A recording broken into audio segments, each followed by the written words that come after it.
Hey, what's going on everyone? This is JoeYoursTruly back with another live stream, and as you guys see, we're definitely gonna be playing plenty of Kwang today. So normally when I do live streams, I usually like try to do a little bit of everything, maybe try to cook up some different builds live, but for Kwang in particular, at least for this first week, I'm mainly just gonna be trying to spam play him. Sorry, not sorry.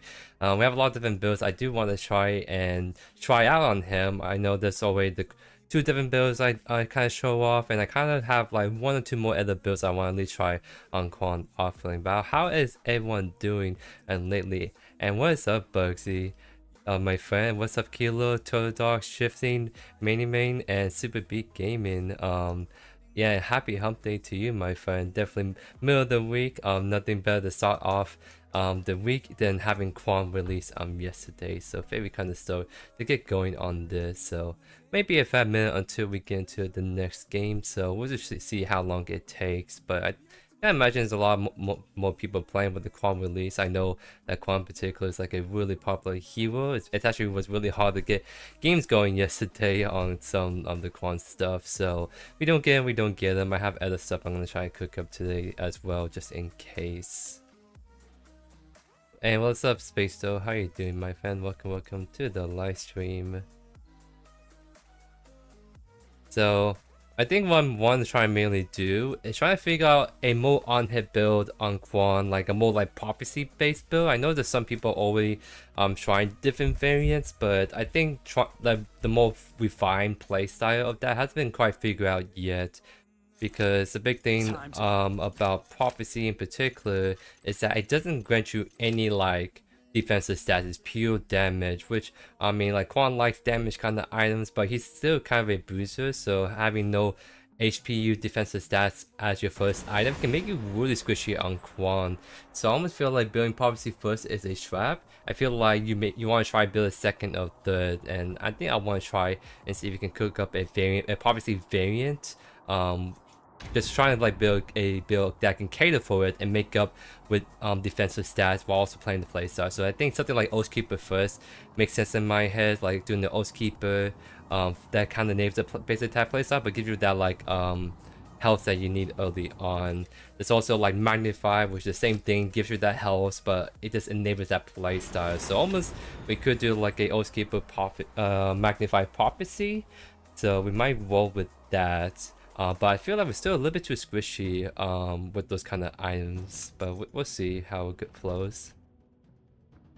Overgrowth, that could be actually a consideration. We could try Overgrowth as the first item because that's kind of a raw static item. We give us like ability haste, HP, mana, but also the healing is actually pretty nice too. So what we could do is Overgrowth first, then Oathkeeper, then Prophecy. Like I really think building Prophecy second is really greedy in terms of like trying to actually not get one shot early on.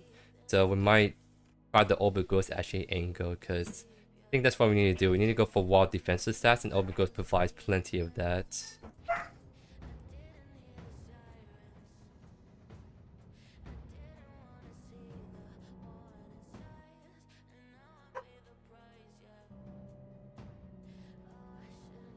And I know some people like, apparently some people are building physical attack items on Kwang, which at the moment I think that's pretty troll.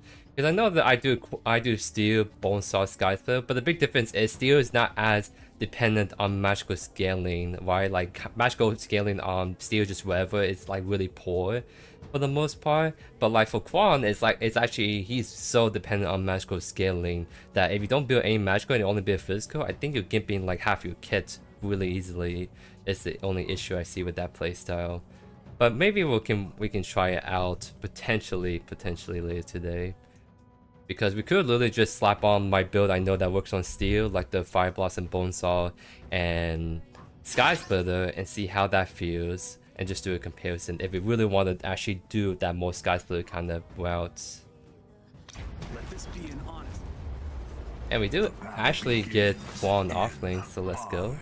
4, 3, 2, 1. The Wellspring build, I already did like a Kwang support, which is its own dedicated video that you guys will see, I believe, Friday. Tomorrow should be a jungle kind of showcase of Kwang, Friday support, and I'll kind of cover all the different main builds and moves I want to do. And then after that, we can kind of go back to normal business, but also try to cook up other kind of builds or other Kwang related videos, like matchup guys with him or versus against him.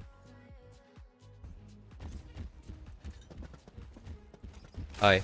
Let's try to ponder out all of this game by going Overgrowth first, Oathkeeper into into Prophecy. Try to build like a kind of attack speed on hit oriented kind of gameplay loop on Kwang, which especially using Typhoon, which I think Typhoon is actually a really cool I think Typhoon is actually a really cool item on Kwang. It's just sort of hard to sometimes slot it in just because Tempest is just way more consistently better than Typhoon. But if we're going to go for the commitment to the attack speed build, we just have to go Typhoon on this build pass right here. Guys, give me a sec.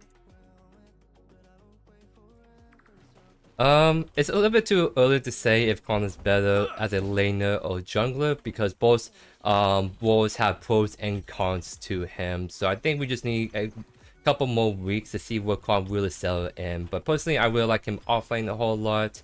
I feel like that's just, as long as you don't get in a super bad matchup, I think he can actually hold his own really good in the offlane.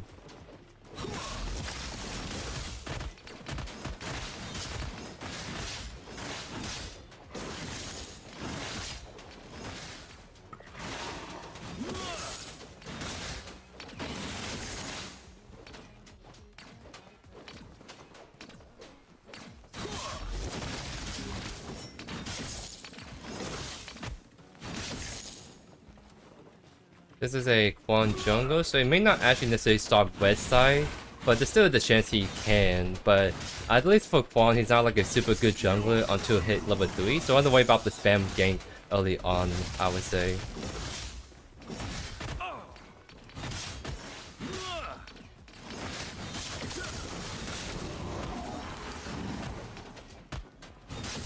Because I want to try to just push for the Sevog a lot, and to do that, I need to like get my lane kind of push up. So I'm gonna try to go for the shove in right here, and we see. Okay, so I see what Kwang is doing. He's doing blue side and then going to red pretty fast. So he's actually going to like come gank us pretty soon if we're not careful. So knowing that, we just make sure this gets shoved in all the way. Yep. So it crashes. And so now we have to be just wary of like a potential Kwang angle for the next couple of minutes. So we might actually let this wave kind of push back towards slowly. I mean, we kind of have HP to Sevog. Now our goal is to just make sure we don't get ganked and use our blink or die in the process. So I'm not even using my on B because your on B can hit the wave pretty easily if not careful. I don't want the wave to push, so I'm not going to try to use my on B to hit it by accident. But there we go, now it's pushing us to it. Nice and good. Do you think he's gonna be used in comp scene? I think he will. Like, he's had a really good kit for like engagements and team fighting. It's just a matter of how does he fare against like the Steel, the Wake to a Sevog, which are like the really consistent, really hard to kind of punish picks at the moment.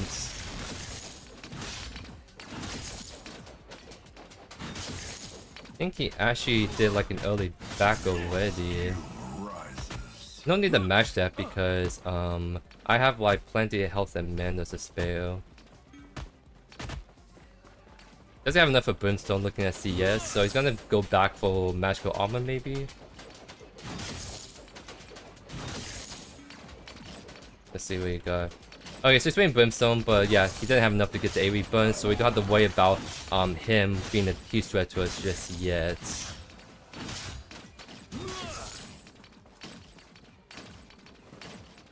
I know he wants to eat this, so I'm trying to see if I can just push him off of this a little bit.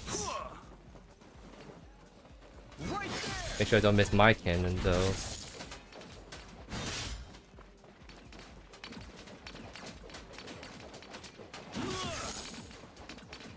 Yeah, he's actually seems like scared to walk up to us, which is good because he had to eat the wave, and when he does that, he's actually indirectly shoving in the lane towards us.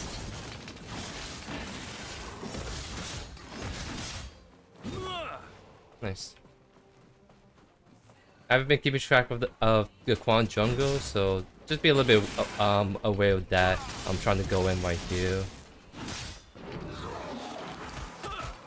So this Sevog might actually back again soon because by now he should have enough of Brimstone that the huge power spike for him, but that also means that he's gonna miss a lot of that CS at early level. And we do see him miss, so we just have to keep that in mind. Going to his west side, that means he might try to look for an angle on us pretty soon if we're not careful. I'm actually just gonna like shove this in really hard because I really want the cannon and just get reset before I get ganked. Nice. So I'm not even gonna bother to do a tier buff because Kwang's actually really bad doing early buffs, objectives kind of thing, so that applies both to offlane and jungle especially, so I'm not gonna waste too much time trying and to do the tier buff when I can do a quick reset. By the time Sevog maybe try to go for tier buff, I think I have enough time to go take it away from him.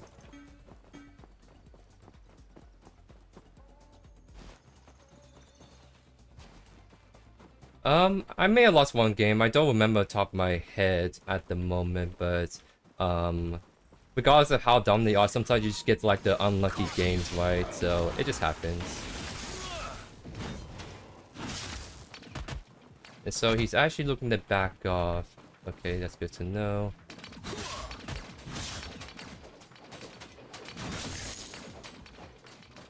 Let's see if I can actually do this green buff fast enough. Because I want the wave to push towards me, but at the same time, I want to grab this heal buff, so... Yeah, it looks like I can do this fast enough. I think I only missed 1 or 2 minions from the wave right here. Yep, they're pushing, nice.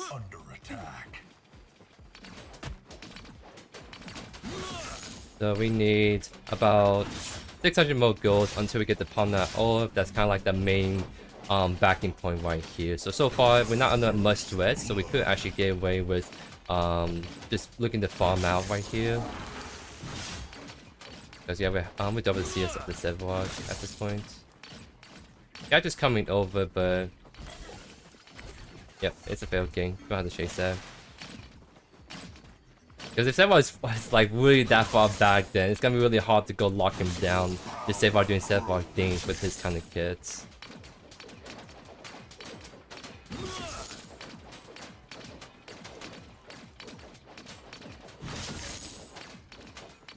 So it looks like something happening mid.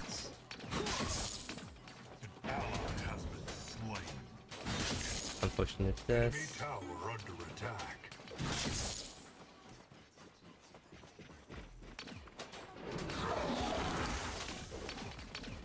Wow, he really just doesn't want to walk up at all, huh?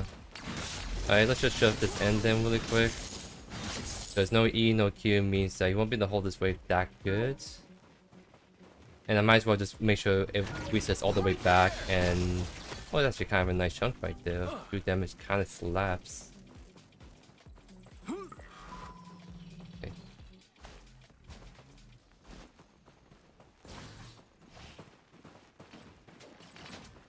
You know what, I might actually just force shove this in because I should have enough for overgrowth at this point. No point in dilly-dallying on getting that done ASAP, so I'm gonna be right back and try to tell myself that hey, I really want to go reset right now, so I'm gonna take that and stop into this. Enemy tower under siege. Can I be toxic and dueling Kwang and Greystone? I feel like with something that's more toxic is like a Grux or Victor, or do Grux and Kwang. Like that sounds super toxic right there. But I can see how you want to do Greystone if you want to just have someone that beats the bait and doesn't like die that fast. I might actually rotate to this. Seems like they might go on this all the way. And I think this other Sevlog is rotating over too. An enemy has fallen. I need him to like walk up towards me. Should be dead. Yeah.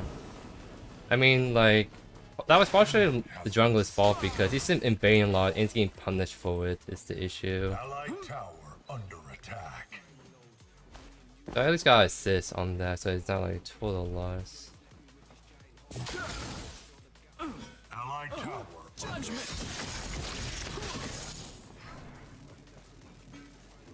I think Sevlog might back off already, so let's just do this again really quickly.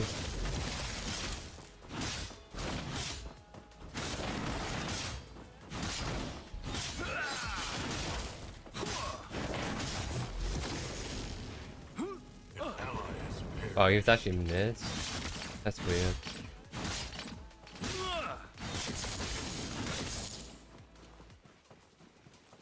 Okay, then let's just shove this in really fast.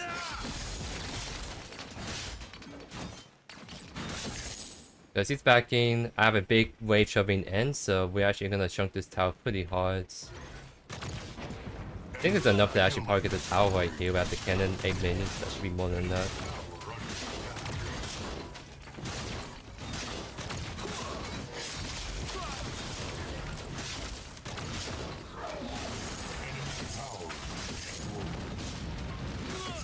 Nice. Really helpful that we gain like a very kind of free lane because Sevlog is just too scared to straight into us, and also he's rotating, so we actually able to just get a lot of free farm, which is really nice since we're doing like a slow tempo build with overgrowths. But Gadget, okay. Gadget looks like she doesn't want to actually go on that, so interesting. Oh. Okay.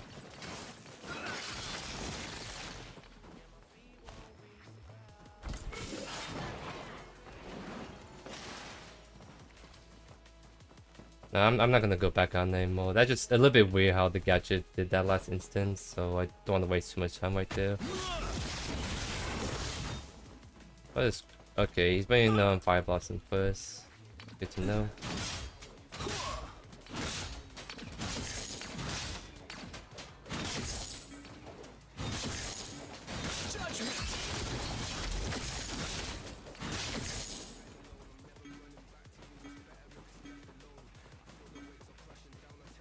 I think I have to rotate mid. I don't have much mana, but I have enough to do some combos before I have to back off.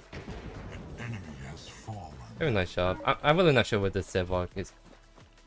Maybe we can go on this. No, he's just gonna hit the top folks. Grabbing some supplies. Okay.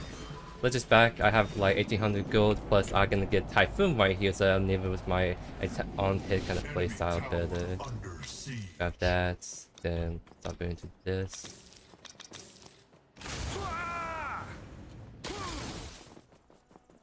So yeah, we're actually scaling really nicely. I think it's a build that once we get 3 items, just have to slap pretty hard. And I guess the Servo is gonna be the perfect test dummy, just him being really tanky. Let's see how good we do in the all-out brawls and sustain DPS, that kind of good stuff. Oh, I used my own beat back here.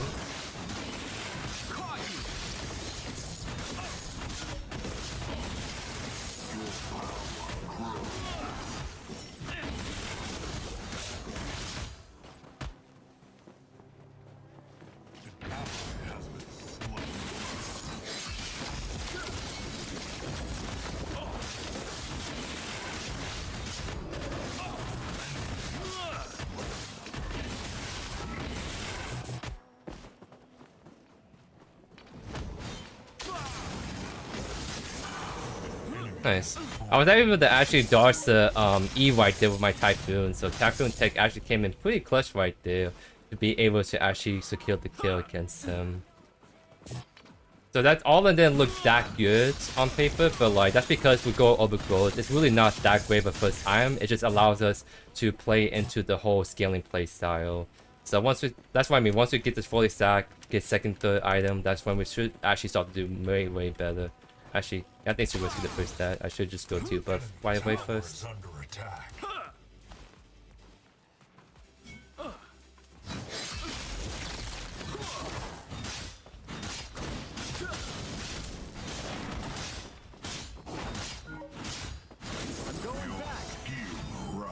Okay. A little bit off from Oathkeeper, but we still have the back just so we can actually lane against the Sev.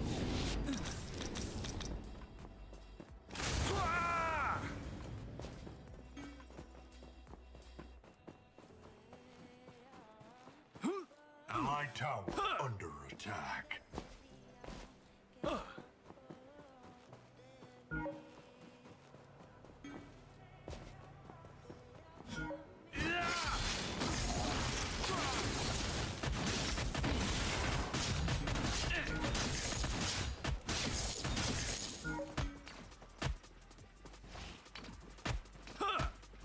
And welcome Grissom King to the Surely squad. How you doing, Gem? Thank you so much for the generous donation, my friend.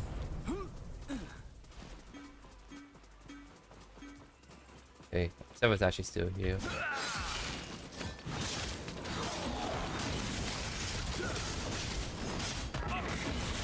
That's Seva ultimate, we'll take that.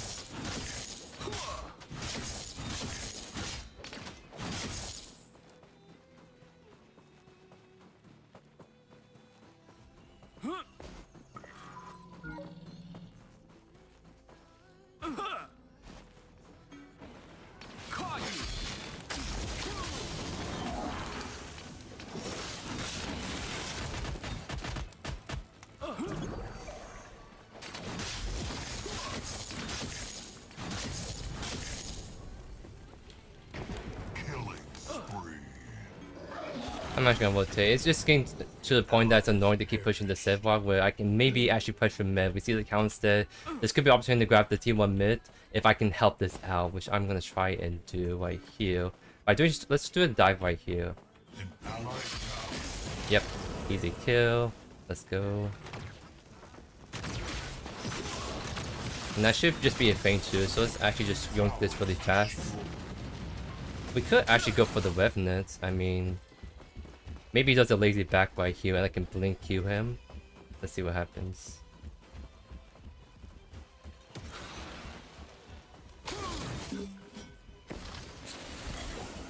Okay, looks like he did back behind the pillar or something.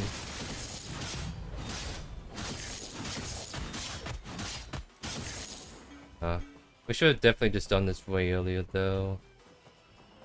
And maybe actually too late to do this. Let's see how this happens.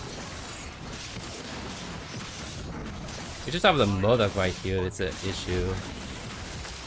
I mean, maybe we're fine, but it's always good to just have the AC at least be here for objectives. Okay. Alright, we're just kind of chilling then. Nice. I have to back. As much as it's tempting to go in right there. Okay, dude. I want to do my back, but Deku looks like she's not going to let me do that. So, actually, let's go mid. We've lost a T1 left, but we can at least salvage the T1 mid right here. An allied tower is destroyed.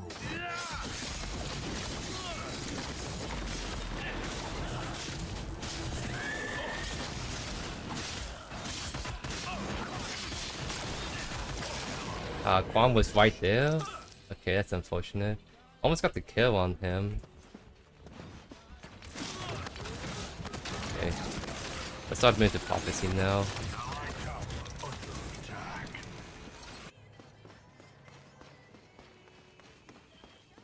Maybe we can do like World Breaker, but not maybe thirds. It's because we're trying to do a prophecy build, so I think we do World Breaker fours if anything. I think that's how we want to do this kind of build style.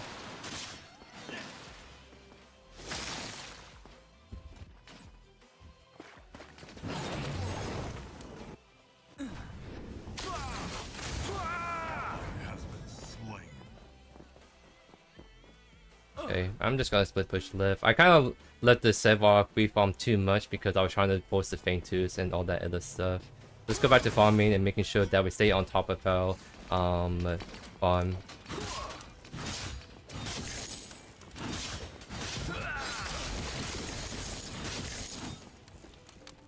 I can unleash the heaven's fury.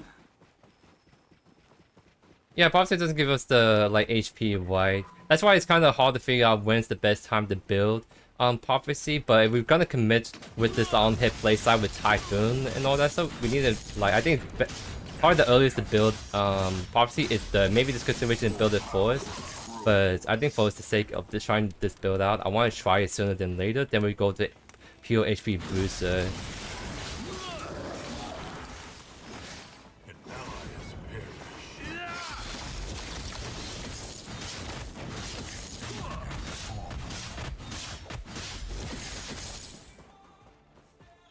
Oh wow, there's actually a lot of little people right there.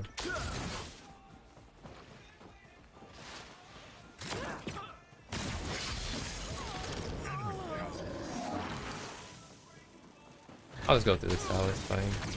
Actually, let me just kind of focus the tower a little bit.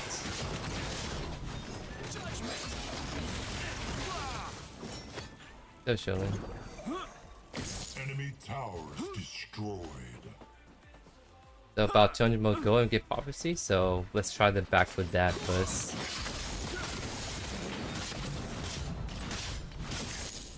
Should be enough. Nice. Alright, I'm expecting this is where we start to really slap in all lanes, because now our basic attacks will actually hurt instead of just being an empowerment for our other items.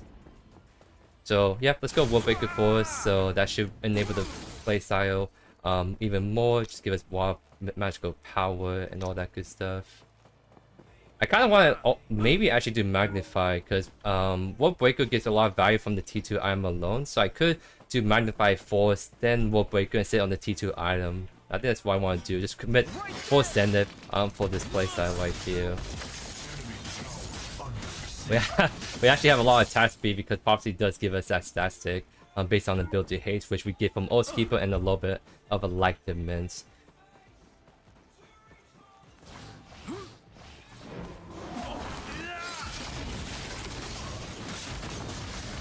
Alright, he pop waves it back.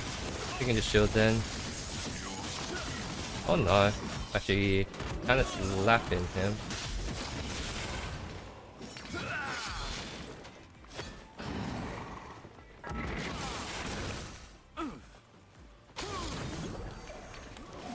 Okay, there's a Kwang behind us.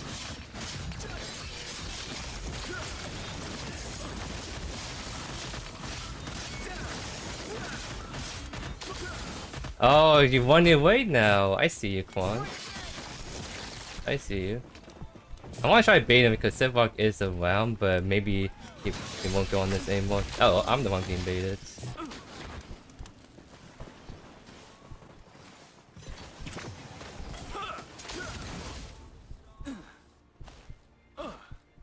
Alright, I'm gonna go get my 2 buff first, then we'll kind of cooking.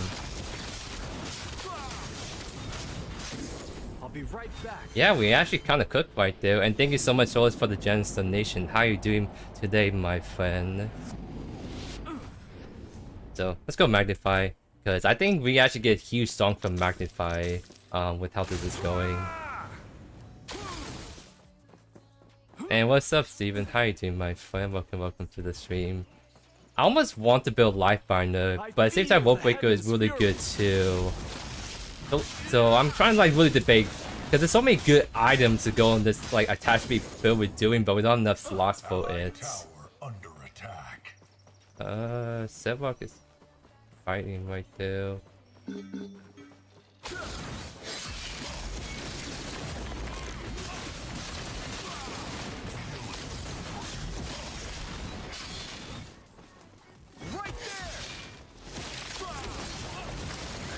Ah, one more auto attack. That's lame. Alright, does everyone hit you?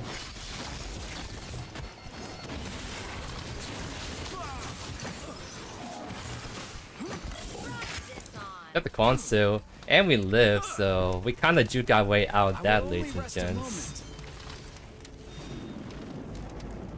What's up, Wally? How you doing, my friend? Welcome to the stream. You know Kwang passive procs? Well, I know Kwang's passive procs Magnify. That's why like Magnify is really good, because it's actually really great. You can actually proc Magnify really consistent well. So you don't have to rely on your abilities to proc it. You have your passive that actually proc the Magnify effects.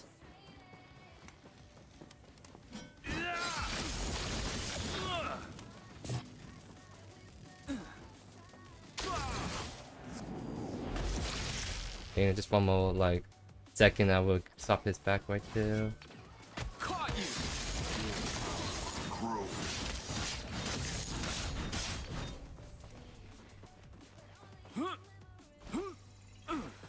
Let's see if we can make something happen mid. Like, then maybe go check for River buff. And if they do, we can probably catch some slacking.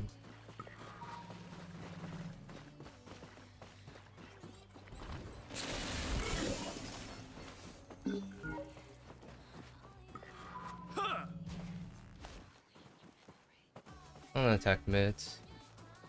I think there's a good angle to go. They shouldn't walk that way.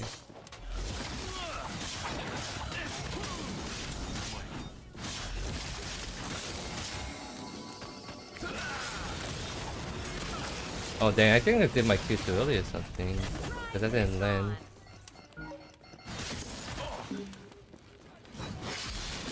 Aha, it's stuck.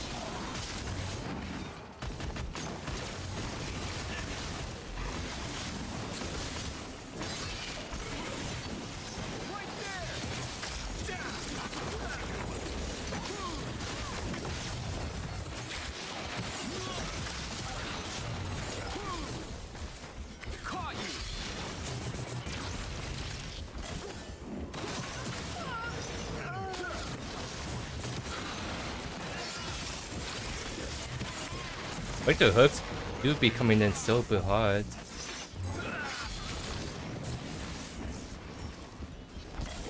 And let's do Feint Twos. It's really surprising we haven't done a second Feint Twos at 26 minutes of the game, but it do be like that, I guess.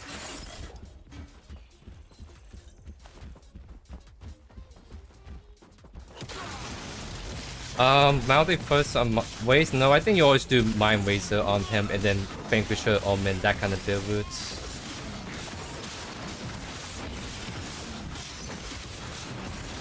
Because you can still get punished on mana if you're not careful, so you just always do a Mind Razor so you have plenty of mana to spare in those later team fights. I'm going back.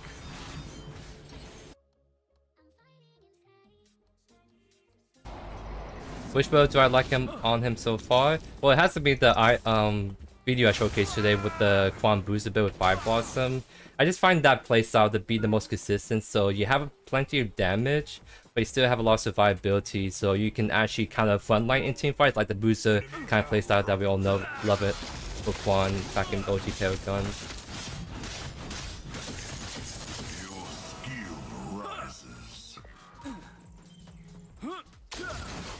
Maybe it's on 2, but let's see if we can... Got there a little bit too late.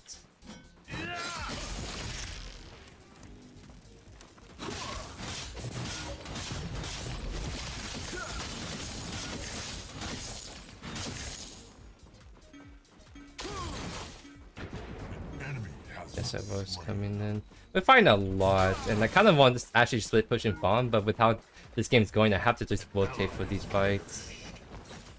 Go on.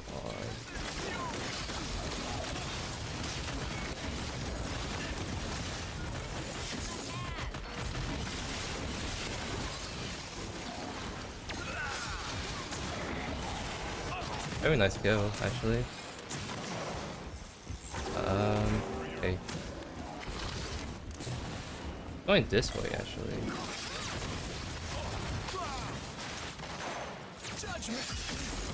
There we go. I'm gonna push white. I think that play mid is kind of dead at this point. I kind of want just to maybe get the tier 2 tower, but mostly just farm and try to get full build before this game ends.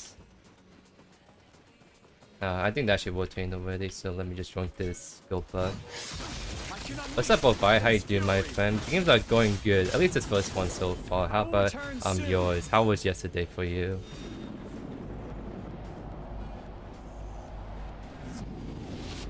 Okay. How much magical power? We actually have plenty of attack magical power, so we could consider going Lifebinder because technically our whole build scales on ability haste, and so we can get a lot of stonks from like Lifebinder, but also I kind of want to do this more army fan play style of just life stealing and just being a little bit more durable with that kind of stuff. So we might go with Lifebinder last. I think I have enough magical power. I think I want to go for a little bit more survivability with just life steal right here.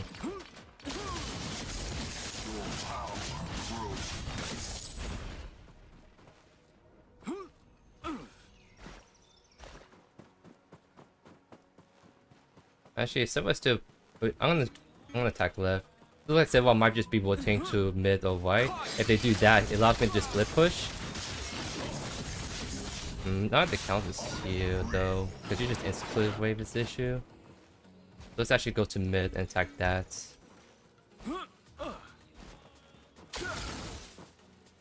Or maybe I should rotate to his fight.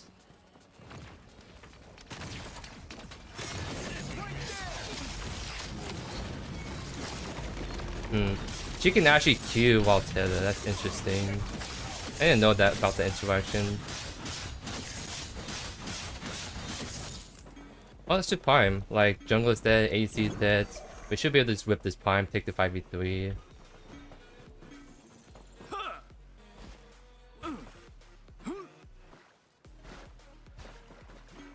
Can we do it? By the way, you should not start it too early because they do the missiles on first attack always. So if you're like the first one on this and you can nuke solo by the missile, you take so much damage.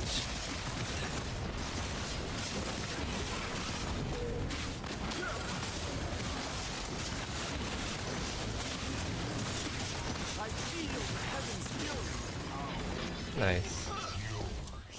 I want to use this Sevar as a target dummy. Actually, okay, looks like just gonna run away. Man, I really want just a 1v1, but everyone just like either rotating or just not interacting with me at the moment. Sev, you gotta run, you can't fight that. Sev, please. You're really strong, but you can't fight 5 people by yourself. Why did he take no damage though? I'm actually very curious about that fact alone. Like, I guess the Revenant is just really that far behind or something, because he wasn't doing as much damage as I thought he would. Interesting.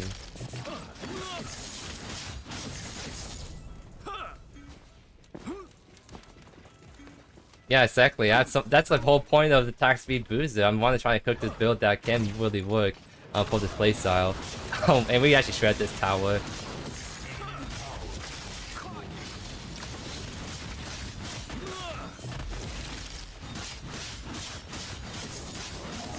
You know what? I'm gonna force this in. I want to just If 3 people there, I can't force it in, because if it's just a 1 Zebrock, then I could honestly just shred the tower at this point. You saw how much damage I was doing that to the T2, so I just want to keep split pushing at this point.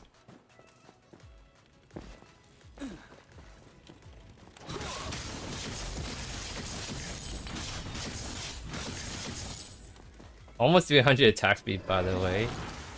That's kind of funny. Oh, he really just wanted the wave right here.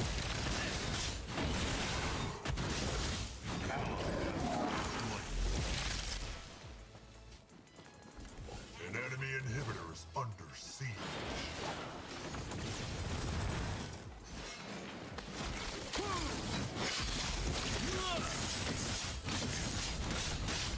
Okay, like, I think I should force this in. Okay, Sebwa is trying his absolute best to get this tower not push in.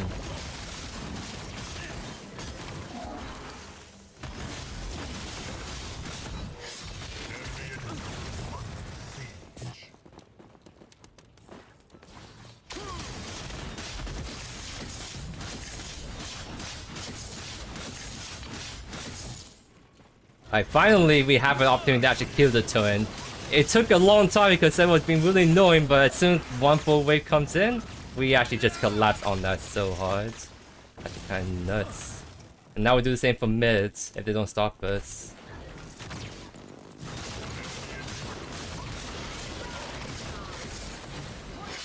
And now let's do the same to the right inhibitor.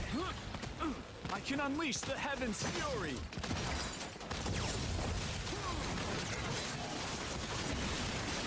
And there you go, all 3 inhibitors down.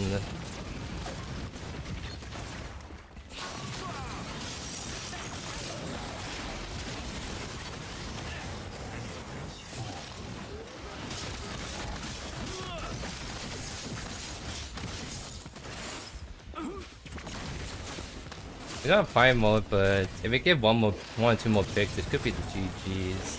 We gotta play this slow.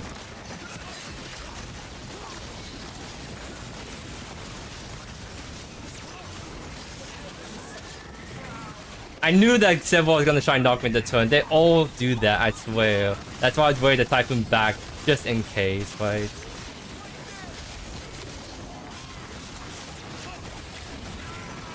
Okay, we went down right there, but went 1-for-1 for the counters. That's all the wave clear gone. There should be the GG's right here. And since we won't be able to use this item, but hey, full builds. We got full build, ladies and gents. That's what matters. So we get 120 ability haste. That's actually really nuts on Kwang. That's actually so nuts. Wow. GG's, let's go. So first try, we actually did a really kind of cool showcase of this attack speed build that I'm going for. And that's what I mean by prophecy is just a trap if you build it first. You have to build a build that can actually cater for this, right? Because you can look at prophecy, it doesn't give you any defensive stats. And now it's Kwang as a bruiser building an item first with no defensive stats, and it's only like scaling as a third item feels really terrible. So that's why we go for overgrowth. That's kind of like the best first item to kind of support the playstyle. Outskeeper obviously second because Syndra is so well for Kwang, and then that's where the build starts to crack right there. So most damage in the game. We solo inhibitors, all 3 of them actually. So yeah, this build's actually kind of cooking right here. Nice.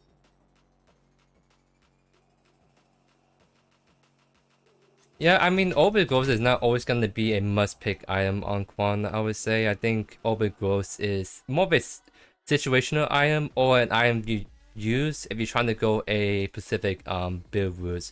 For the specific build route with Prophecy, that's when Orbit Growth can shine a lot more.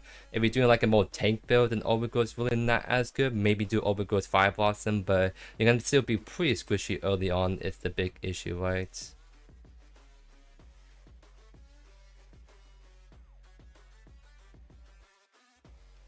Good build, could use some attack speed, yeah. We only have about 300 attack speed right there. We should be trying to go for 500. You're right, you're right. Yeah, I mean, okay, so let's break down the difference between World Breaker and Lightbringer, right? Because both of them offers different things. And funny enough, they offer different things, but usually most of the time, the best pair together, like one of the stronger 2 item combos in the game is Life Binder and World Breaker because they're both HP scaling. And so they synergize just off each other. The only issue is there's not as many characters that can actually take advantage of this double scaling magical power and health kind of items. Kwang is one of those people that can actually take more advantage of it. Some Shinbi builds can do that. Maybe some Countess Lightsaber builds can do it, but there's not a whole lot of magical characters that can actually use both really effectively well. But if you want more wild magical power and all that good stuff, World Breaker is the way to go. If you're someone that wants more like survivability, more ability haste, because that's the big deal breaker. World Breaker doesn't give you any ability haste, but Life Binder gives you a ton of ability haste once you get like 3-4 items online. That's why I use Life Binder in my Bruiser video, because when we do Fire Blossom or Keeper Tempest, we don't get any ability haste, like just barely, and that's a problem for Kwang, because Kwang is someone that wants to hit at least above 50 ability haste, because if you don't get enough ability haste, your cooldowns will really start to feel long, even if you get to mid to late game. Like the more time you spend without your abilities, the more you fall in both between your combos. So if you build enough ability haste to the point that you can just keep spamming your abilities like every 2-3 seconds, that's where you want to be at for the Kwang kind of play style. And so like if I want to do Fire Blossom, I have to like go the like Lifebound route before World Breaker to get that ability haste I need. And anyways, like World Breaker is better as a 4th or 5th item anyways, right? So oh wow, he just kind of snagged that as I was trying to explain what I was talking about, unfortunately. Let's see, I have some punch on the way. Maybe a Fey Mel. I think I might actually do some Gruxy right here. Let's do some Gruxing. Because I'm at least hoping that we get a Kwang offlane, because if we do, this would be a good showcase of a good counter matchup to Kwang offlane, and that's Grux actually. I like Tempest over Opulus just because I like the Tempest for the more bruiser gameplay loop of like Kwang. Because I mean, Opulus gives you that kind of burst damage on basic attack and magical power scaling, but I always prefer making my characters more bruisery, especially Kwang, so I just find Tempest to be just a better item for me. Because the thing with like Opulus especially is that it's an item that you have to commit to farming out, so when you only have like 10 or 15 stacks on it, it doesn't feel like as strong. Once you get to 30, that's when it starts to feel good. And so you're talking about a Tempest item that's super strong at 10 minutes of the game versus Opulus that's pretty weak 10 minutes into the game, right? So that's kind of like what I'm trying to like get at, is that I just value more consistency over like pure damage potential, if that makes sense. Oh, are we not actually getting a Kwang on the dust side? There's no way. Wow, there's actually no way. This is the first time I see one team that doesn't have Kwang in the lane. Like, what the heck, dudes? Okay, so we gotta cook up a different kind of Grux build. Well, like, I was hoping to make Grux like a Grux video to showcase a counter matchup to Kwang. So since we're not getting that, we need to figure out really quick a build we can try and do instead on Grux. You know, we haven't showcased like a pure Basilisk Guys build onto the gameplay, so let's actually do that. So let's do, so like this is kind of like the build. Sorry, let me actually start the recording so this gets into this.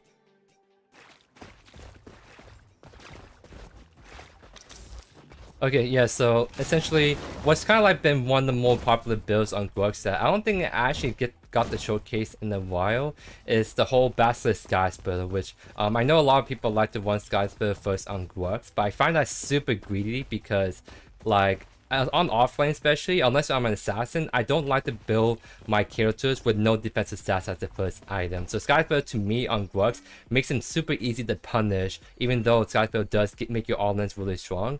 That's why it's something like Basilisk that gives you the armor shred and the HP early. I find is actually a really solid first item. Then we can go into the Sky Splitter second, and by combining those two items, you get like a super strong 1v1 kind of build on Grux that a lot of people, even in the PCC tournaments, will actually run on Grux if they want to make him anti like tank or anti just really strong in the 1v1 kind of duels.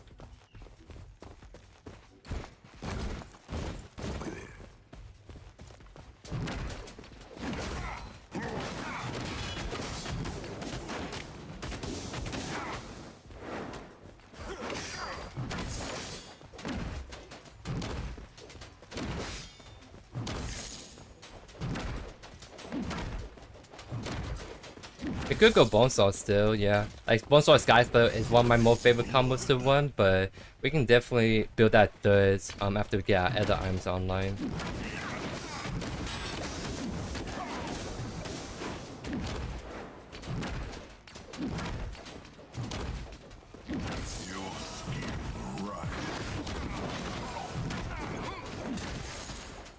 It's pretty nice that we got the E right before he got on B, so we got a guaranteed trade, and that actually kind of chunking pretty good right there.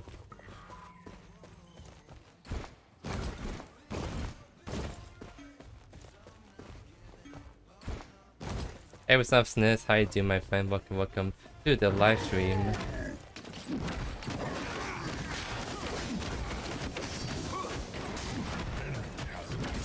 Yeah, he did that right in front of the full wave right there. So of course he's gonna take a lot of damage, as you guys saw.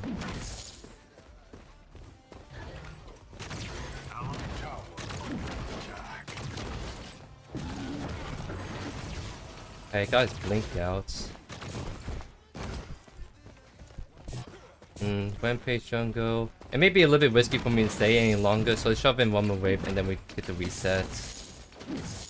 I might lose tier buff if Greystone really wants to do it, but I don't want to stick around for like a potential game right now. We got his blink, which is the big thing anyways. Enemy tower under siege. I think for Greystone, it really depends on your matchup which abilities you get first or second. I kind of like getting E first most of the time because it makes your early trains much stronger, more consistent. And then after that, it's like, okay, do I want to get Q for the all-in level 2 train, or do I need to go on B to play more on the safer side? Enemy tower under attack. Yep, and it looks like he did do the tier buff, but that also means that I'll get to set up a pretty nice freeze right here. Because the wave is pushing to me, I don't need to shove this out. I'll just take my time hitting this and get this closer to my turn so I can farm safely and zone the Greystone off. Hey, what's up, Window? How you doing, my friend? Welcome to the live stream.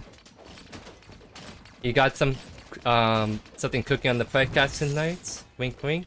Because I am going to be on the podcast tonight. So I'm waiting on Bearder to make the tweet, but I'm not sure he always done this late, but I haven't seen the tweet just yet. So get on his case, Windu, and I'll retweet it and do my little mini announcement on Twitter. Or X or whatever it's called nowadays.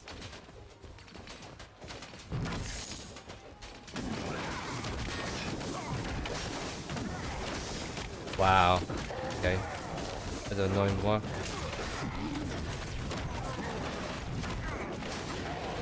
If I get one more auto attack, I kill that Greystone. Then I can maybe blink. That's really unfortunate.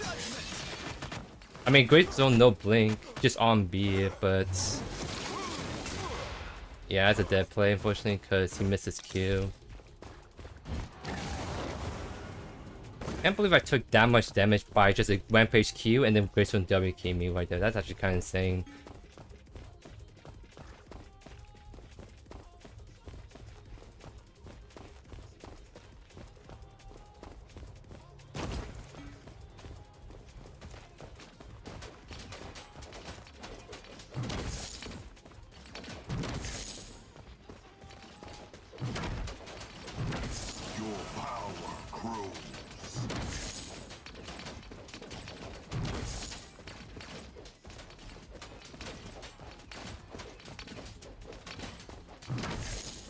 Do a level up on him. It's just more like trying to play into like can we actually kill the Greystone solo, or we're gonna keep getting ganked by the Rampage is my main concern. I'm actually gonna shove this in. Since the wave's getting so big at this point, might as well shove this in before the next wave crashes in and stall it out.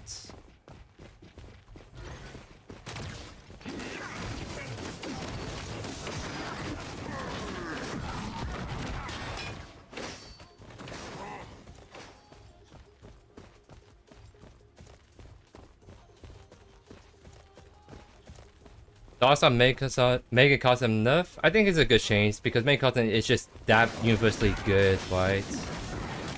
So it's really good they did that change to really kind of keep other items online. Yep. Because like, I know he doesn't blink. I just blink after him. We kill him.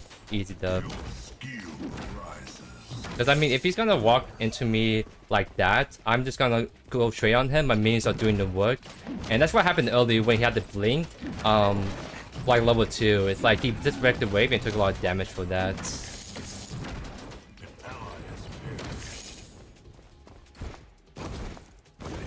But, you know, Megacosm nerf is good. It's gonna make other items like combustion actually a lot more feasible to use without feeling like you're giving your stuff damage. There's no point in going combustion before when Megacosm is a thing. I'll have to wait and see how if that is actually the case. After a couple of weeks of people testing Megacosm for combustion, but I imagine I think it's a really solid nerf to finally make Megacosm as an anti-tank option for mages instead of just a universal catch them all stat stick. So he's not doing Fire Blossom, which is actually kind of good because Fire Blossom is actually really annoying for me to try and kill. So we can actually put us up in a really good spot to kill him. Big thing though is like his ultimate is a really hard thing to try to play around, but other than that, I think we're kind of chilling.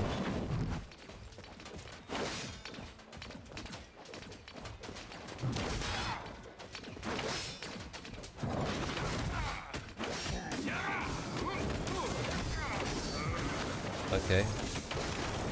That's actually a little criminal right there, what they did to me.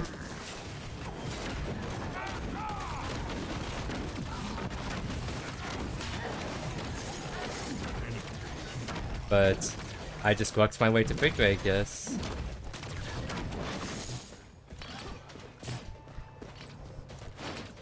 I wonder if he's actually gonna try and walk up to me, because I have my E. As long as I save my E, I could actually, what do you call it? CC him on the tower.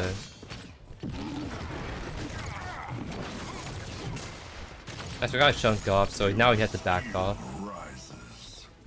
But I'm gonna take my resets. You never know if like the what you call the rampage is literally just gonna come gank us right from spawn. Kwang is coming around to cover us anyway, so we're shelling. Do I say it's the hardest offlaner? I guess it depends on the player. Let me think on this a little bit. I think one of the harder ones I would say is Civ Walk, just because if you're not good at farm stacking with Civ and know how to play the early matchups, you're just gonna really struggle a whole lot on him. Other than that, I think Sirius is a hard one because he's someone, again, is really matchup dependent in the sense that like you have to take advantage of his kit early or just fall off a cliff, right? And plus, like he's someone that if you don't use his kit correctly, you can easily like just lose lane and all that stuff.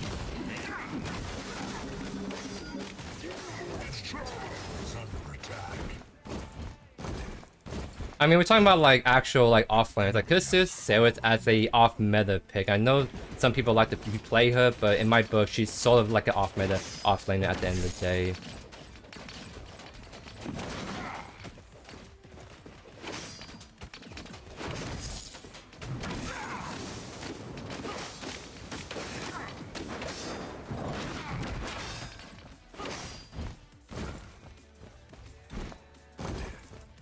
Like, if Sevens have a passive that you can actually use in lane, then she will actually be really solid off lane, but as you can see, a lot of the really good offlaners have really good passives for the offlane role, and Sales is just a dead passive. You only get it if you get kills, and offlane you're not gonna get that much kills.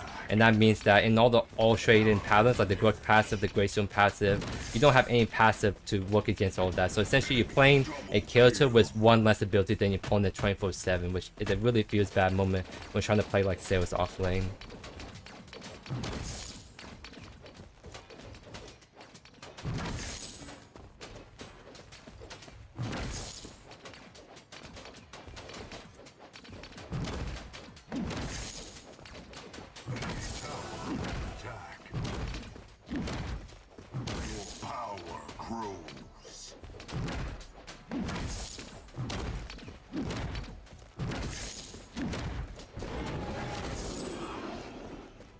Okay, Gracio's mid. Let's just push this in because this means that we could actually grab the white tower. I might actually go mid because you know what? I think it's too late.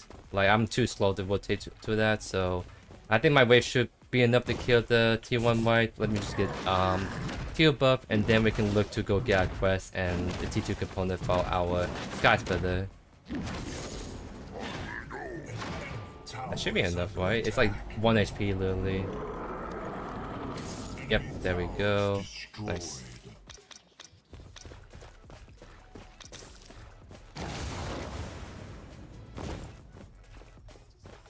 How to play against it works offline? Pick Steel, and then just keep slapping in the face every time he walks up to you. That's all you need to really do. This because like there's a lot about playing into Grux is not playing into his all-in trading power. You can't win the long trades. That's why you have to just try your best to avoid them in the first place. So something like any tank is really good into Grux because they can just take short trades and back off. They have the CC, the mobility to just get out, right? Like even in Greystone, like the big thing about Greystone is he can actually survive a long time while still doing a lot of damage. So what you can do is like take the all-ins with Greystone. Use other games that actually really strong to the point where you can actually overwhelm the Grux if you play it right. Play for level 6. Every time Grux tries to all-in on you, fight back, do a lot of damage, press ult, get your HP back, and then by the time you get your HP back to 60% with ultimate, the other Grux is like 30% HP.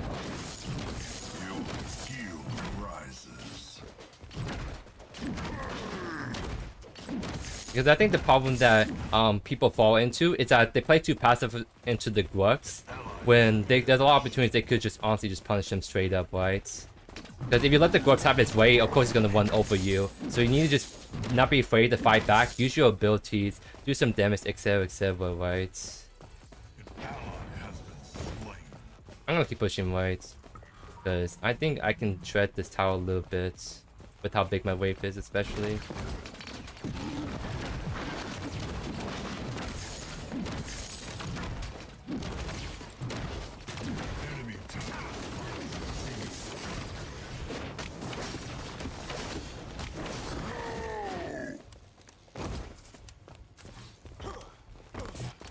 I mean, I should be fine as long as I just keep walking this way. Just use my ultimate. Do that. So even though Grux is like super immobile, if you use your abilities right, you could just still get out of the situation, right?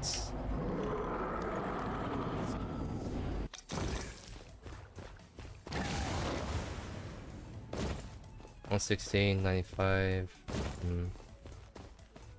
I think I'm just gonna keep pushing white because if you're doing like the Basilisk Sky Split build, you're essentially saying that I'm gonna be a split pusher and win all the 1v1. So I don't want to rotate because I mean Grux trying to gank, that's kind of a joke in itself. So we're gonna just focus on farming, make ourselves as strong as we can for these upcoming fights.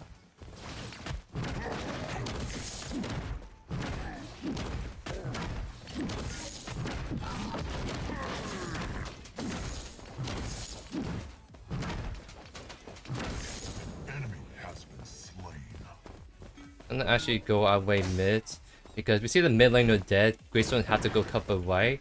That means that we could actually take down this tower right here. And wow, Greystone's actually matching us because he sees us with rotating. Oh, never mind. He changed his mind last second.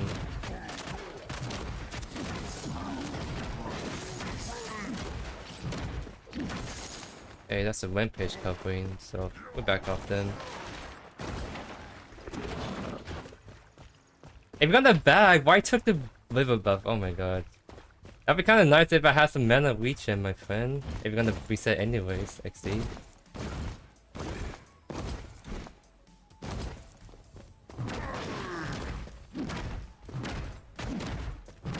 So we know Fainters is coming up, as you guys see on the map. So let's push to the right side because if Rampage comes gank us, that means there's no jungler at the Fainters fight, and my team can take it for themselves, right? I'm still gonna be a little cautious. I'm gonna try to get some vision deep side and just keep an eye out for any potential gains. Allied tower.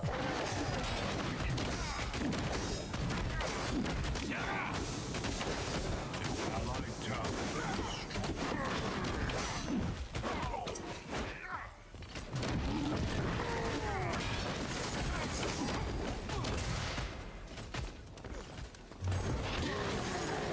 Nice. Your ultimate has the micro stun, so I know that Greystone might try the ult right there, but if I do my blink and ultimate fast enough, I can stun him, he can't use ultimate, and I immediately just on-beat and finish him off right there. So it's actually really nice. That means that I can actually pressure the T2 tower, and if they know me for too long, I could actually pressure an inhibitor. Although Greystone has a pretty short death timer, so I probably can't get this inhibitor now I look at it a little bit more.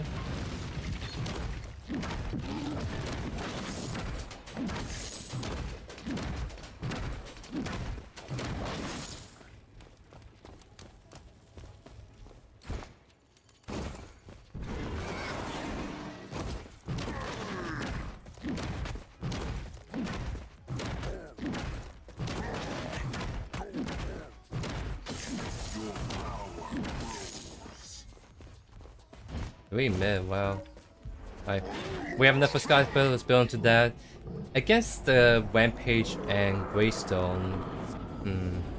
Because now we're gonna start building items that are gonna make us a bit beefier. So go take the guards. Because technically it can be nice against the counters if we need to use it that way. Because now we have all the damage we want, now we want to actually make sure we don't get blown up too fast. So taking the guard would be nice if we do get dove by the Rampage Greystone. And if we want to build like magical armor, build Tane Bastion, that combos with Tane God really well because the light passes work with each other really good.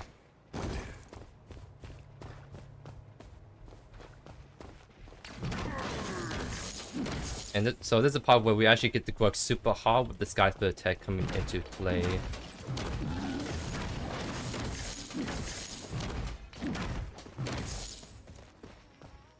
Alright. Maybe we'll take mid because Counts isn't mobile, so if we get the jump on it, we could just lock it down and kill it. Yeah, seems like they're trying to make a play Rampage on the back line.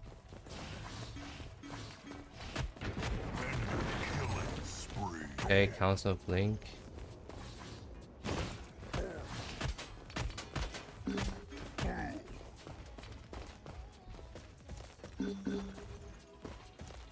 My team's not able to punch that by the looks of things. I gotta go back to Y eventually is the thing. Okay. I'll just go back to right now.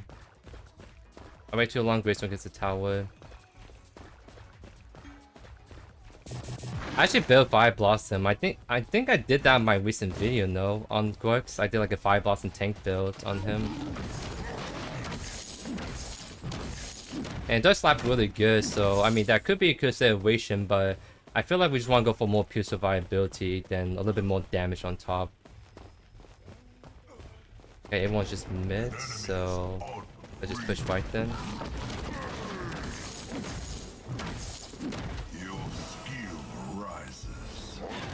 Yeah, you see how everyone's just moving white? That means we have like 3 people incoming to gank us, so let's just reset right now. So now we don't get killed by them.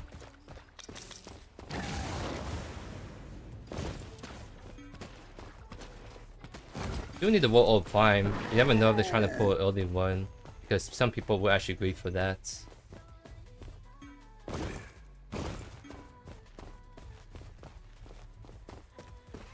Yeah, I call it. They're literally doing it.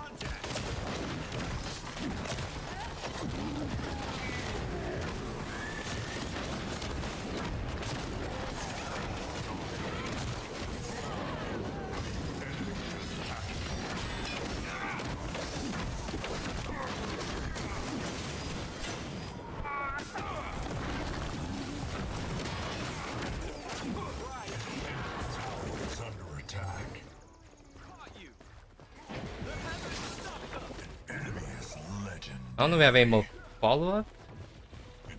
Oh yeah, we just have this tower is knocked down yet.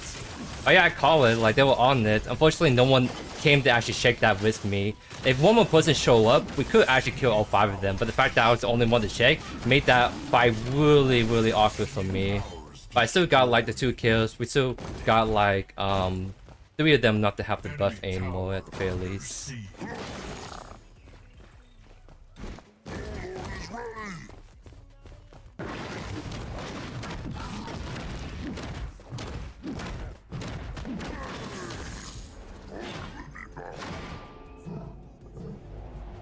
Okay. So let's get playing Bastion. That magical damage is actually hurting us quite a bit, so let's go like the double whammy right here. Maybe go Crystalline actually. Just if we want to get as much magical armor we can, we only have Blight, we can go Crystalline instead this game. I think that's the play.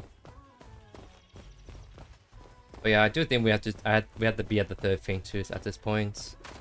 We're really strong, but we have to be at the team fights. Mary looks like she might die. On my way. Like, can we attack this? We could just attack this. Let me go on the webpage first.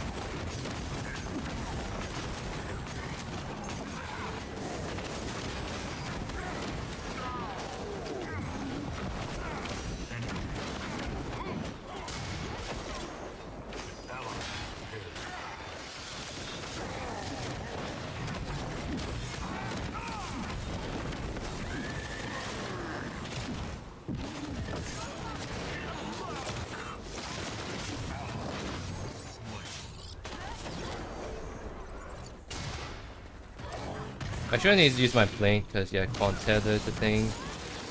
Nice.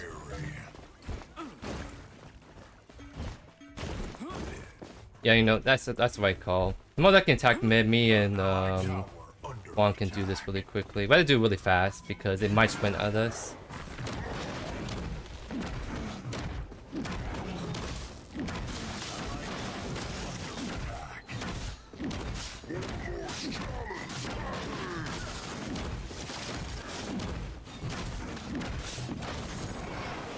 Nice.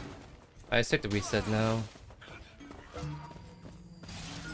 Yeah, I don't want to fight because I have no mana to spare. What MMR level we have? I mean, so this is just based on Omega.City, right? But supposedly Omega.City says that I'm around like rank 30, rank 40. It always fluctuates, depends on how my views go. Because sometimes I do the really harder like off meta builds and then my MMR drops because I don't really take the game that seriously. I try to do some more fun stuff at the end of the day. So like, I guess my MMR you can just say top 100.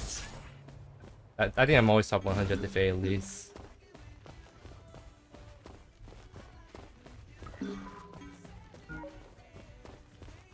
Okay,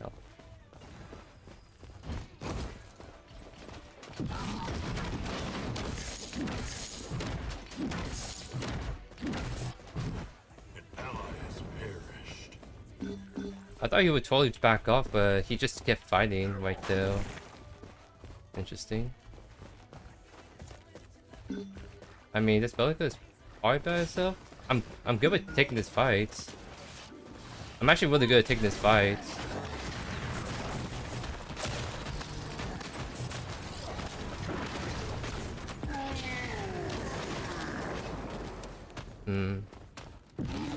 Doesn't catch, unfortunately. Okay. We just retreat then. And again, like follow up right there. Like they went on me, and my teammate just kind of stood there, unfortunately. So we didn't actually took a fight that it was actually really favorable for me since I was just here.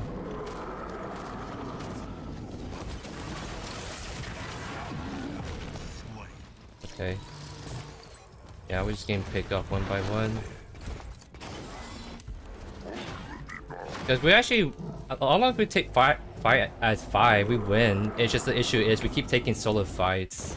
So that's why we're kind of still behind. It's like all the deaths we keep having, it's like because people are like just solo bowling it without the help of the teammates. Warlord is ready.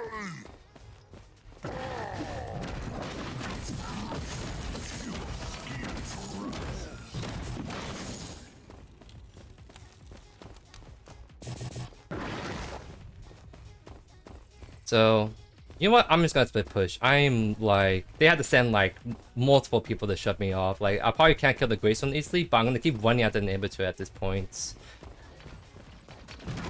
Although, like, there's Prime coming up, so it might actually take a 1v5 play on me.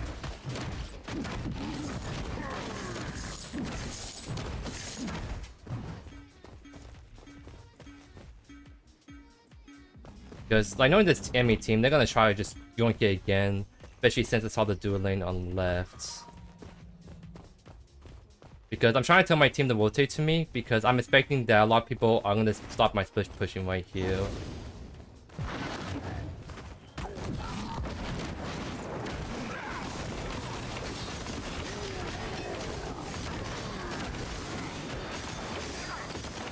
Everyone's just coming up so late.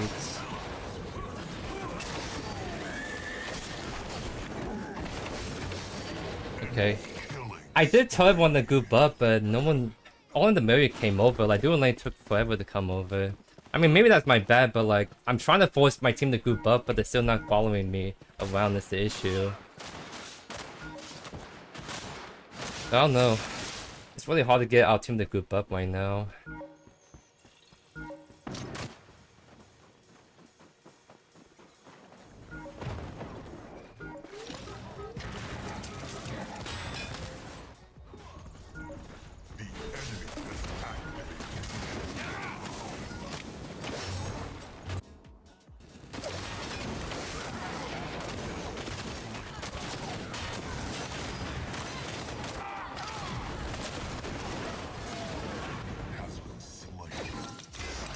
Yeah, that's one down.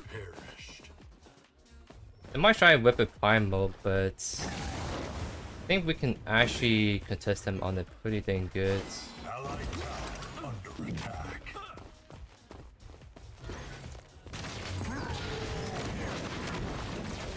He just blinked.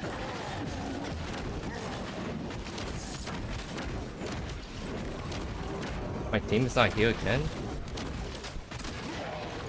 We saw them pushing mid. What is my team doing? I normally don't complain about my team, but it was very obvious they're pushing mid, and then they did something in the blue jungle and didn't do anything. Like, why? They're pushing mid. We just group up and punish that.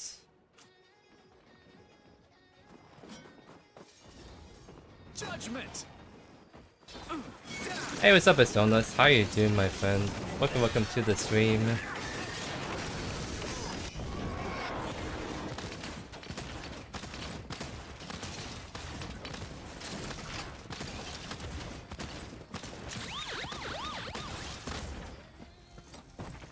Okay, I think last item, might as well just do Bone Saw, because I think since we're going more pure tank, I think game 1 like actual physical item would be really nice. Maybe Sail Tail for the armor shred, and also the physical armor is gonna be really good as well. Augmentation is good, sure, but I keep getting focused super hard on team fights. I kind of feel like I need to be more beefy overall.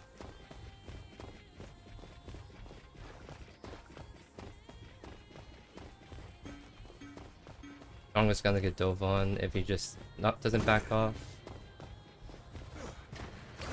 Yep, they're trying to do this tower right here, which I can stall pretty good. My tower is at kind of full HP.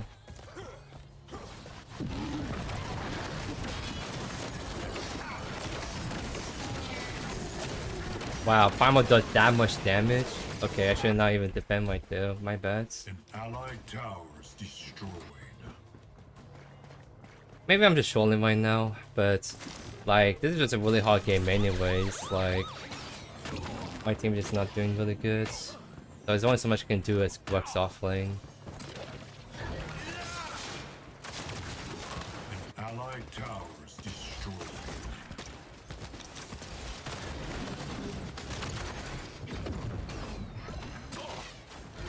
Allied is under attack.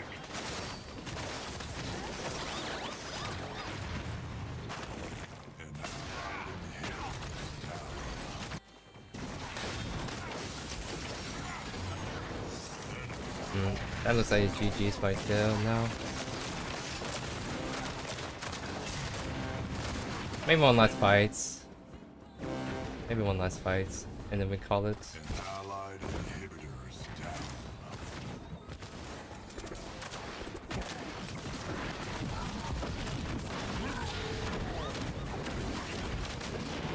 Yeah, we got the waves, that was the problem. Can we defend left really quickly? Probably too late.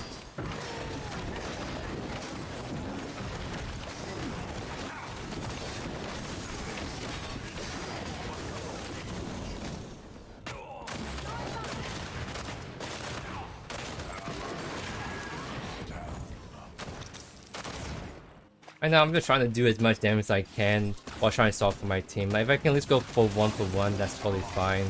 Because if I kill someone, I'm denying them the double buffs, right?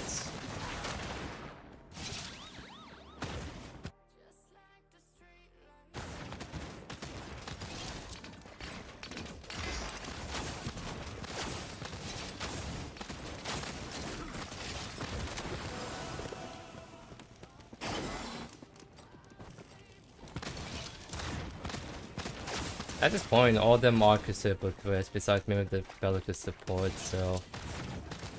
Okay, I think we just let them engage on this, because it seems like we can't get any engagements of our own, like just no follow-up, so... Best way to fight together as a team is let them actually force an engagement on us, and then we try to turn afterwards.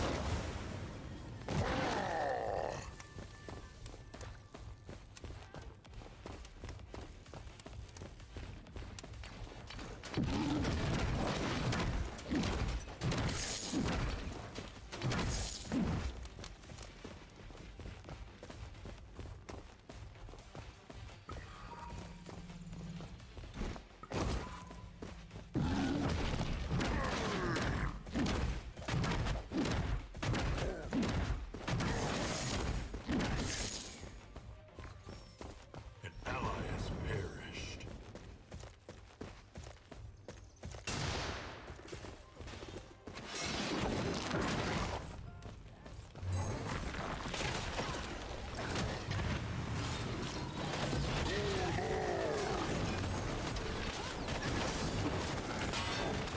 Okay, they use everything to get on top of me. To get out still.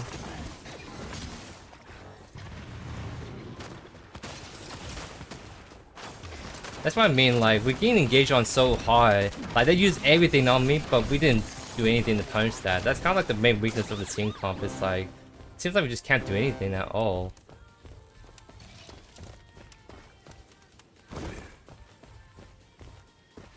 I mean, we send it on this last play, but... Okay, Jonga's not coming. We don't do it then. We only make the play, we have all 4 of us, right? But if Jonga is not coming, we can't do it.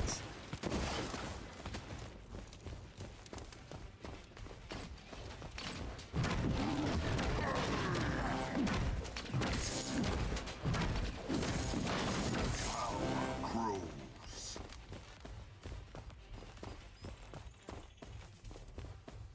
The enemy has activated your prime.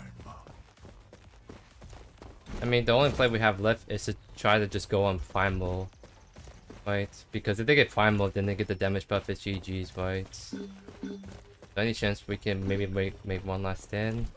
But again, we don't have the 4 people. Jonga's way far back.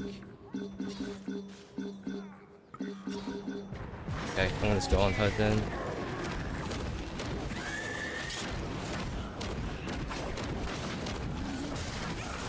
Both 1 for 1.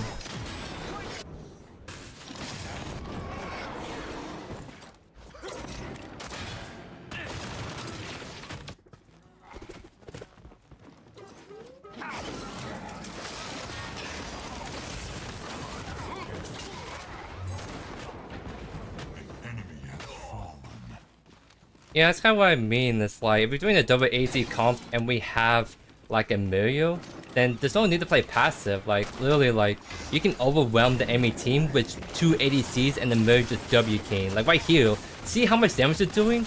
This is what we need to do. It's just we never got a situation where both our ADCs are actually doing that. Like, too scared or they're too far away to, like, follow up. Or they die like that.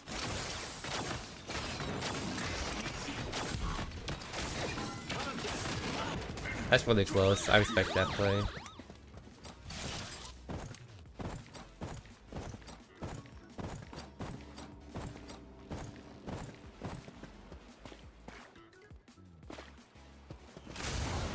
Allied inhibitors under attack.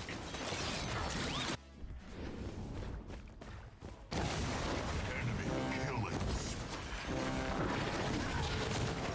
Oh my god, he just walked away last second too.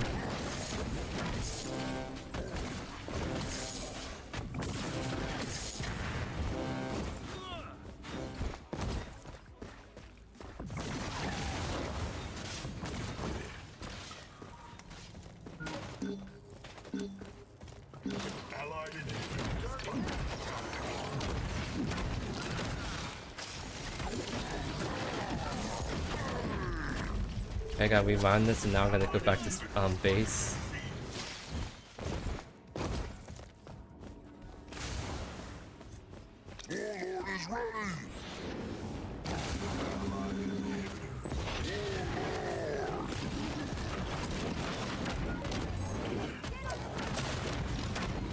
Okay, my team is not helping again, so I actually can't make this play in mode that we really need.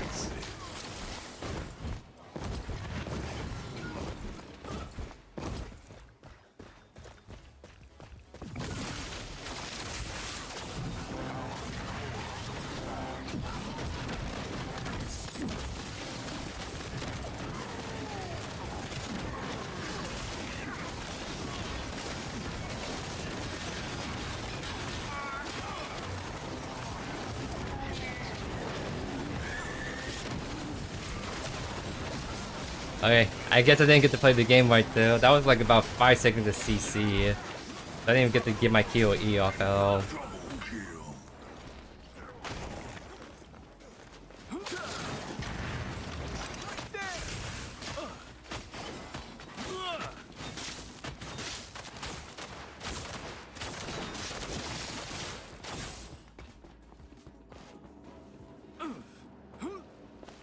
To be fair, I did make some mistakes earlier, but at the same time, it's like, if we're losing game because I made 1-2 mistakes, then we were just really struggling across the board anyways.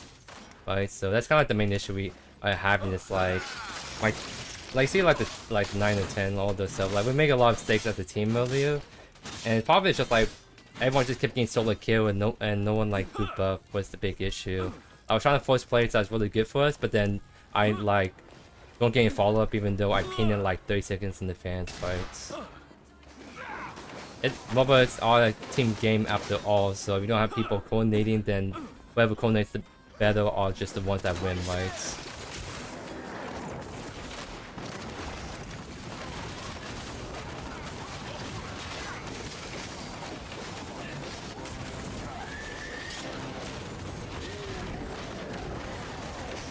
Oh, my Q got cancelled.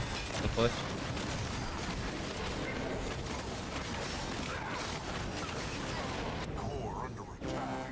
Yeah, like they dove us on the core, by the way. If you have no minions on your core, they take so much damage. So the fact that we can't even kill all 5 of them without they're sitting on the core like that, it's just like I'm actually really curious about the damage charts this game.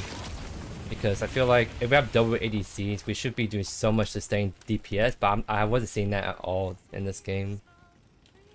Yeah, there was a Modok and Drongo mid. That's what it was, right? Which I mean, like, I know certain ADCs can be played mid, like the Trimless or Waste, but if you're gonna pick the Drongo mid, right, you gotta actually play it right. Okay, so Drongo was actually outputting the DPS, right? So it's kind of like we fall flat on the Modok who fell behind really early, and the Kwang that's like not able to just do his combos before getting busted down. So okay, so the Jungle was actually doing the damage, but it's like it was more like the Modok I was kind of slacking on the 2 ADCs kind of team comp. Okay. And that's what I mean is like I think literally using every CC ability on me. That's like a ADC's wet dream. If you see the enemy team use all the CC, that's just go time. You actually go in, you don't have to worry about people turning on you instantly. You just hold down left click and DPS away. So the fact that there's like 5-6 different instances where the whole enemy team CC'd me, focused all the ults on me, and my team didn't even do anything to punish that or try to go for picks, means that there was just something going on in team fights just right from the start. Like even when we get the 5v5, something wasn't playing right in these team fights. But it's fine. Sometimes those games do happen anyway, so we run it back and try to get some more like actually Kwang gameplay.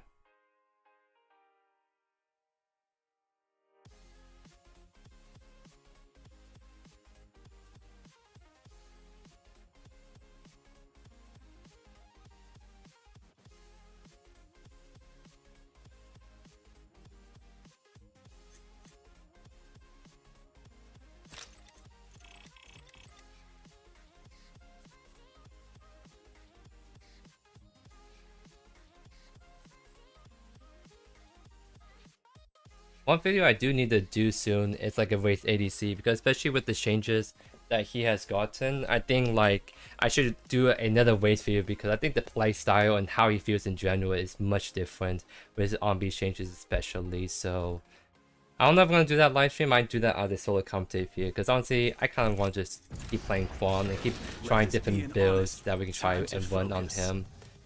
Because we did like the prophecy build with what we sounding success in the offlane. I'm trying to figure out if there's one other build route we can go on Kwang. Because we did the normal Kwang builds, we did the Fire Blossom tech, we did the support builds, we did the overgrowth prophecy angle. Is there a different kind of build route we can go on Kwang? Is what I'm trying to figure out.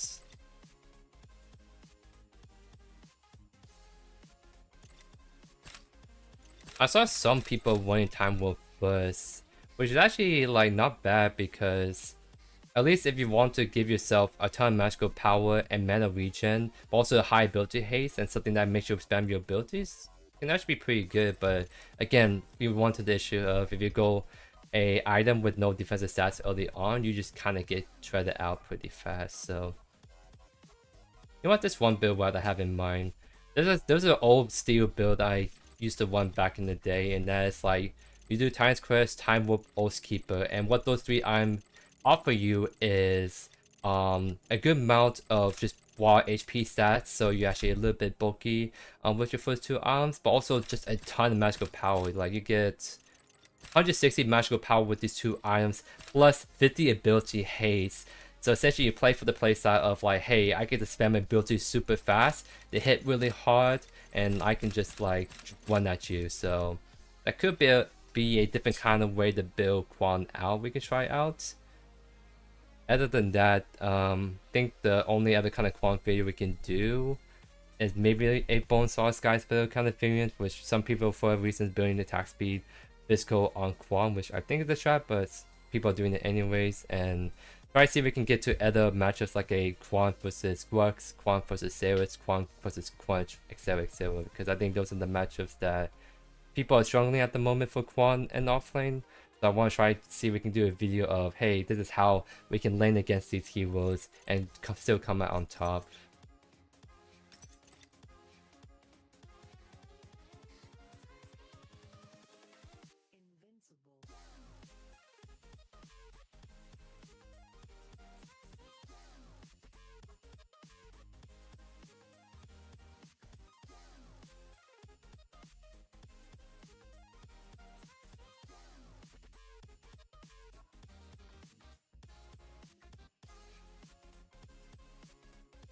Yeah, so the reason why they did the race buff is because they found that he was too polarizing. Like he's really horrendous in low elo, and only at like high elo with a small select group of people actually just completely wipe the floor with him. He's just like that hero that is toxic for, if you have a bad race, it's really bad for your team. If you have a super good race player, he's toxic for the enemy team because he just makes the game unplayable for them, right? So the whole point of the change is to put him more in line so that he's more easier to be picked up by like the less experienced players, the one that's more average with him. Essentially lower the skill ceiling on race, like the entry level, so he's actually a lot more playable, so you don't have to be a one trick to actually play him well, essentially, while still making him really strong in the hands of like people that land all the RBs and sniper shots, that kind of stuff.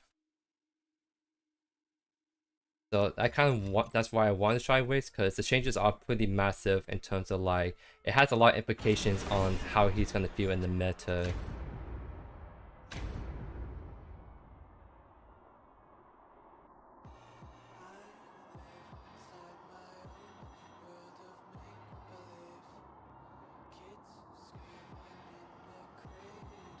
I don't think Waste is necessarily stronger even for good players. Like if you're saying good players, you have to be referring to like the top like masters, grandmasters players, because even for the average good player, race is just too high of skill ceiling even for that. Like I mean the same thing, like you guys know me, like I'm really decent at what I do, and I'm comfortable in ADCs overall. But even I find waste hard for me to get into because you miss one sniper shot, you miss one Q, your damage just falls off the cliff, and it makes them feel really bad in team fights. So I actually don't like playing waste because of that, and that's what I mean. It's like even for more experienced players like me, I don't like waste how he was pre adjustment, right? So I think with the adjustments they make for him, I think he's gonna be like, for example, better for me, like me kind of player to play him, right? And that's like the whole goal is like you still want waste to be a hard character, but not too hard to the point where it's like it's too punishing to play him.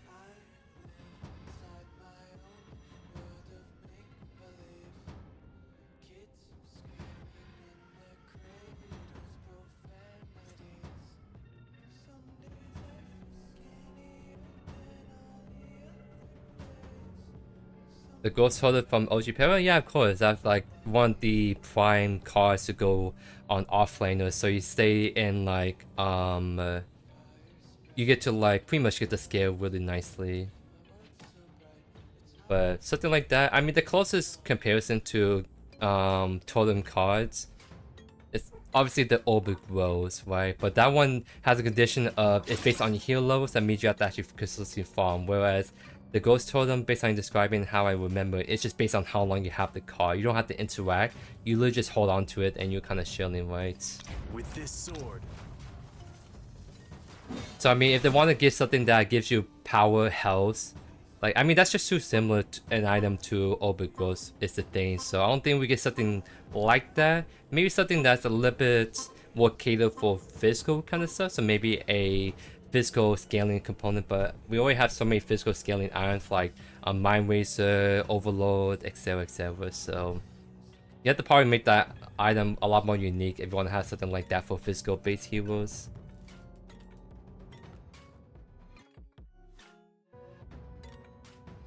So we have the Greystone or Kwang, so we'll just see here in a sec.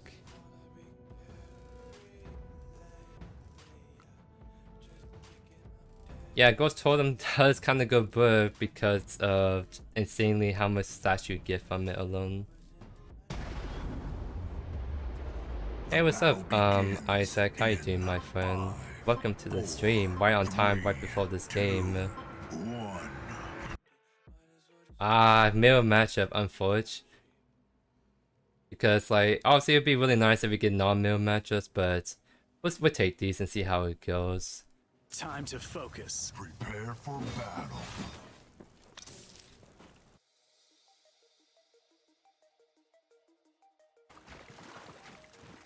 So actually, let's use this opportunity to at least cook up a different build.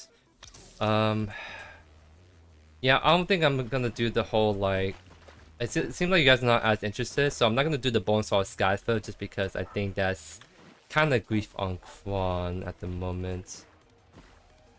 Let me cook with this a little bit.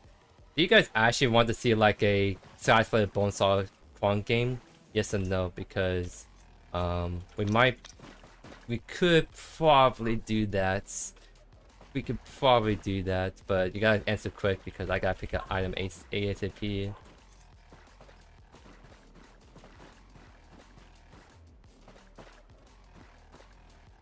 Alright, you know what? Alright, screw this. I'm gonna go with this item.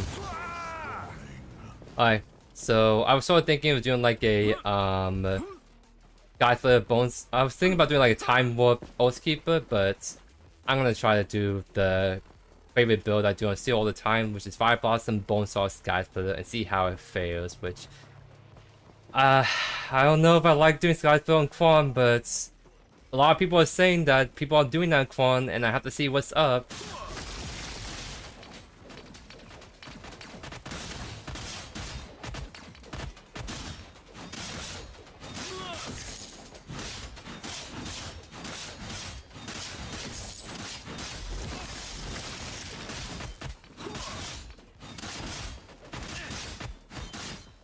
Because technically, if we do the Bonesaw variant, we could have a better all-in than the Kwang, so we can actually just WK him and not rely on our abilities. That's so why I'm considering it, because if we can beat the Kwang in the 1v1s with the Bonesaw Skyflare variant, then I think we're cooking.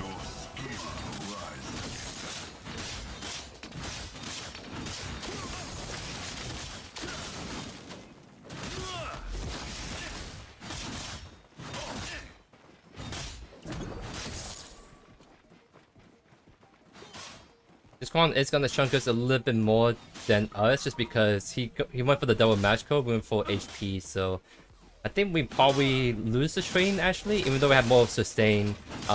We don't have nearly as much damage compared to him to punish.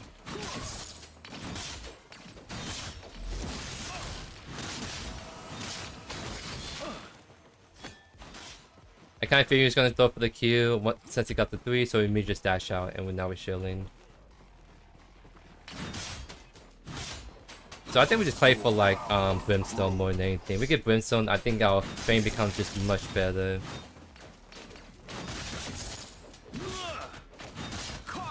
Ah, he didn't walk up to that.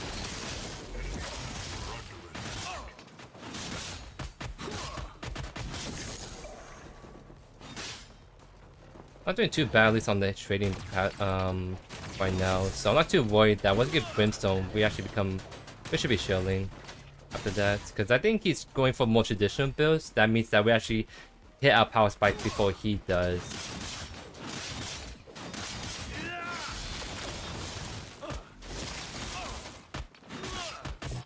Enemy tower is under attack.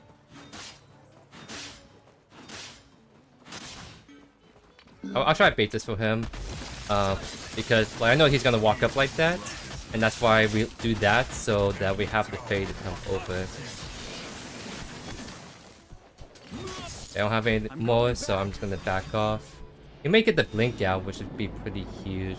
Oh, never mind, fade has to like mana. Oh, come on. There we go.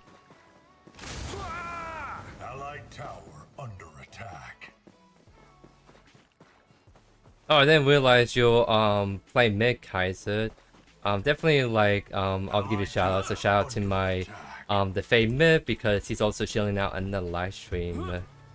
Yeah, I think Skyspeller is troll, but I'm doing it for the content. Plus, people are saying, "Hey, have you heard about the Skyspeller Kwang?" And I'm like, "What are you smoking, my friend? That doesn't seem right."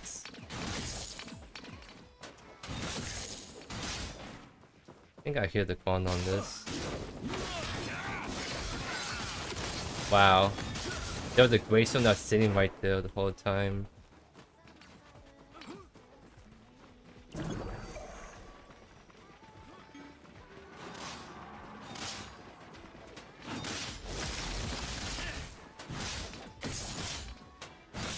power grows.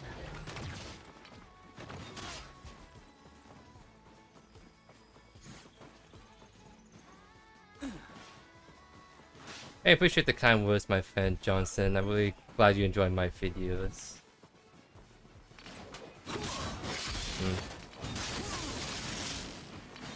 If I miss the Q, then I have to back off, because then Kwang's gonna try to kill me, and I have no way to retaliate on that. I'm actually going life by the like Q.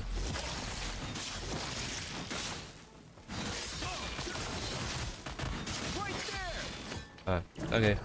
He actually knows what he's doing, so I'll try to predict a little bit better how he's gonna walk up next time.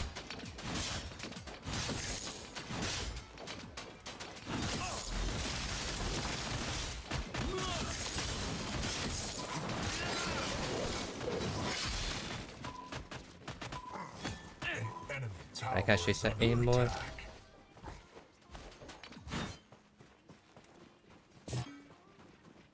The wave is pushing, so if they want to do this play, we have to do a tower dive with something.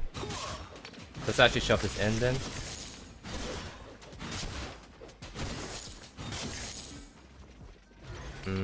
Face coming around.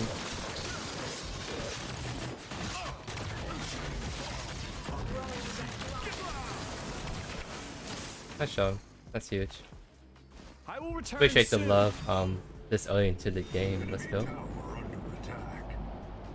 Maybe I'll go mid, because Faye can take my wave right, and I can go mid to defend. That works out nicely.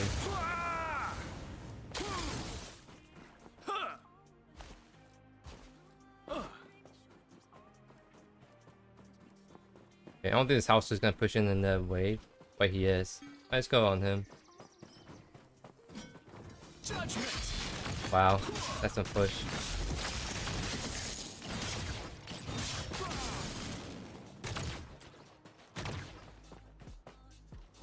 I mean, is he actually gonna drop down for this? He actually dropped down for this. Okay.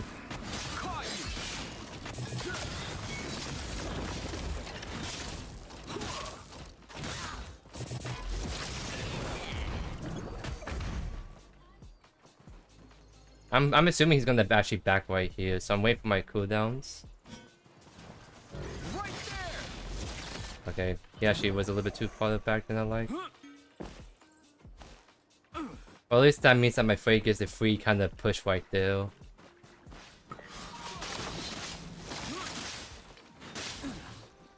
Okay, I'm actually falling behind the CS because I've been rotating quite a bit.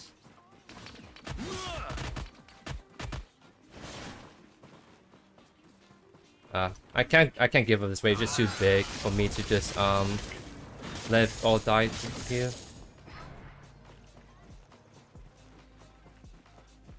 I probably have to just shove this out really fast and then look to just reset because I have no mana to work with at the point.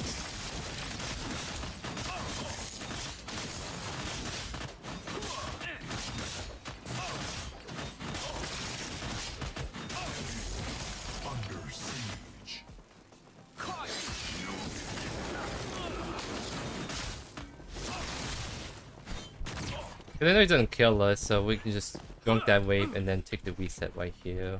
I'll be right back. Hey, thank you for the kind words, Zach. I'm glad that my viewers are a big help to you, my friend. Maybe not this one because it's one of the more questionable builds. So definitely don't take every build as like the best build because I definitely do a lot of fun but kind of shortly builds like this one I'm trying to do right here. I think Kwang fits into the meta. I think it's actually really solid in the meta. I know there's a lot of like bipolar opinion about him at the moment. Some people say that he's really good. There's some people that say he's really bad as well. So opinion's just all over the place at the moment. So I think we need a little bit of time to kind of see where he kind of falls around. But at the very least, he's a decent offlaner. I think he has some matchups that's really hard. But if you at least have a kid that can play around the bad matchups and find ways to farm still. Right there.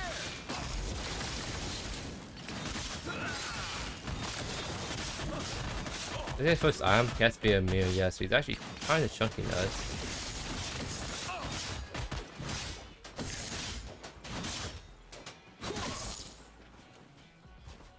Grabbing some supplies. I'm thinking this early reset because if I have Fire Blossom under my belt, I should be able to do a lot more of the damage to him. Because Brimstone is capped at like 15, but as soon as you get this now, like I get to have more scaling on my magical damage. He's gonna push out the wave anyway, so I can catch this and then hold the wave towards me.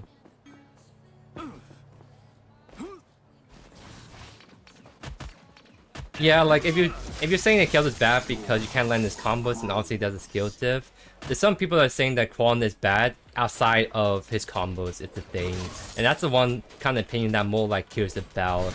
It's like, is he actually like bad? Not because of his skill kind of diff, but because like he doesn't have as strong of a kit and numbering. Okay.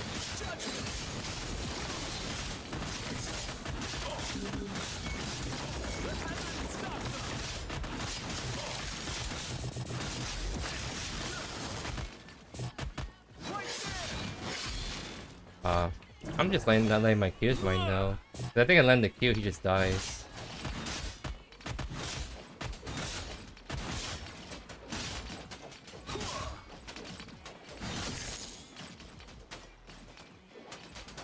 Allied tower under attack. Okay, so stuff is happening over there at the moment.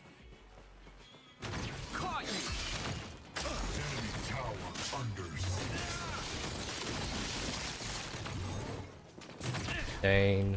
I didn't get the last auto attack to finish him off.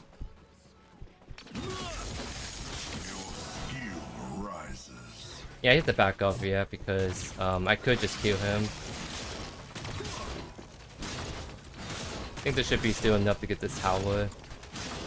Maybe not. My wave mate's about to die. Yeah, I need one more wave first. So let's just flash right here, do a full like insta clear, and then we back off. Because if Kwang doesn't get there immediately, that should be enough damage. I'll be right So we'll see. back.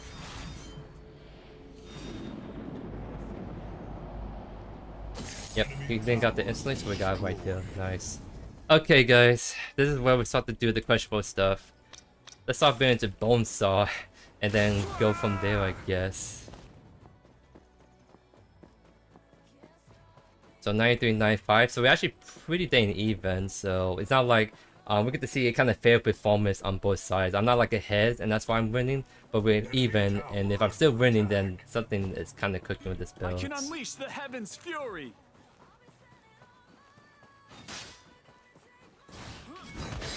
Tower under attack.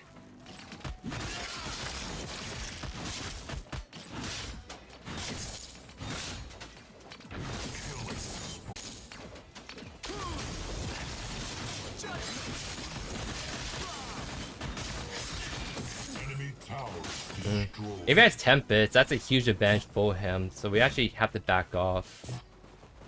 If we want to go toe to toe with him, we need to like get our Suffused Mantle online, so we have that quest matching right there.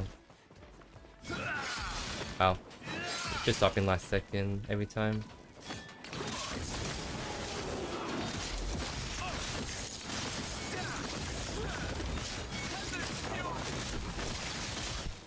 We're actually getting chunked right here.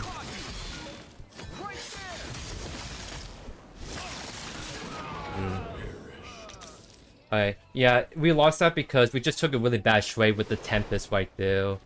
We saw how close it was. If we didn't take that bad trade, I think that would have been a much more manageable 1v1. But it's what it is. We all like needed to get Bonesaw online first because like without the on hits damage with the bonus right here, we actually don't. We're not feeling it right now. Is what I'm trying to say.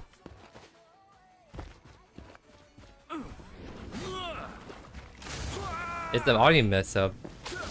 What do you guys mean by that? Tower under attack. Because I'm not doing my split audio right now, so it's like I don't. Unless I'm hearing the audio, like the only audio issues you guys will hear if I hear it too. But definitely, I'll take a look after this game to see what's up. That'd be pretty sad if I'm getting audio issues, even though I made the changes specifically to not get audio issues at this point.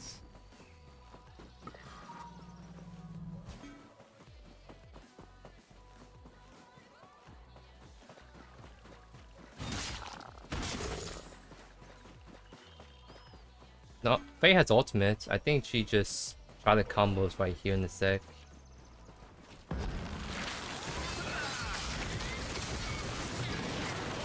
Massive. Oh my moly. Faye and Kwang combo goes so hard actually. Kinda insane. Okay, I'm just gonna push this down really quick.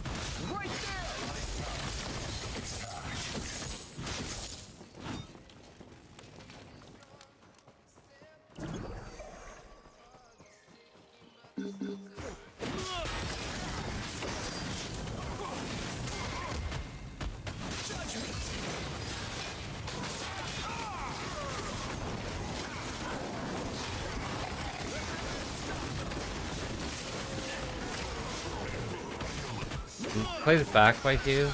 Yeah, we don't have the Faye that's doing much damage anymore. That's why we lost that. If they had more mana, I think we could take that, but unfortunately we just ran out of juice there towards the end.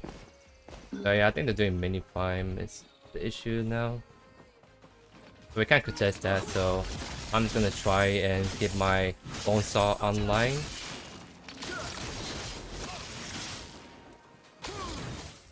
Okay. I will only rest a moment. So we got Severe's Mantle finally, we get Bonesaw. This is where we should start to feel the damage coming in. So if we don't feel that damage coming in, then yeah, this build is just totally gamped. Allied tower under attack. Killing spree.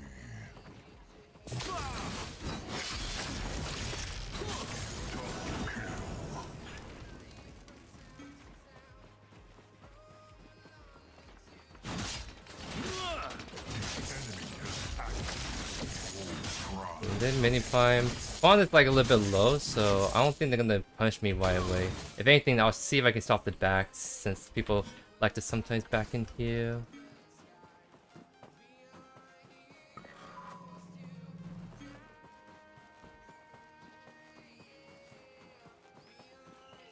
An enemy tower is under attack.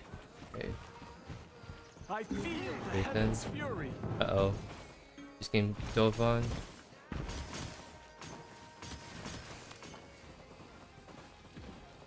Maybe you can attack mid still. We have Chimera kind of looking. Caught you. Yeah, that's lane.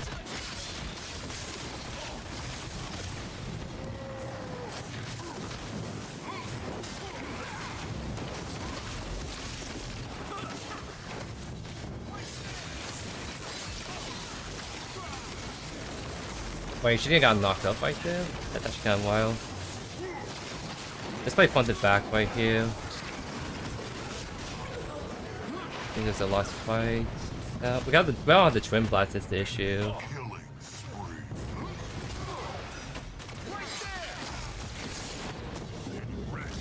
Okay. That's kind of an XD moment.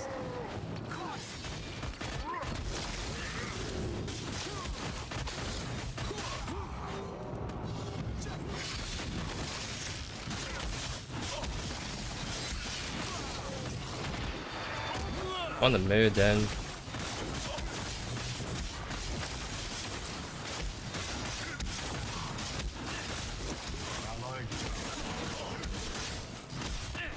This is a leave angle.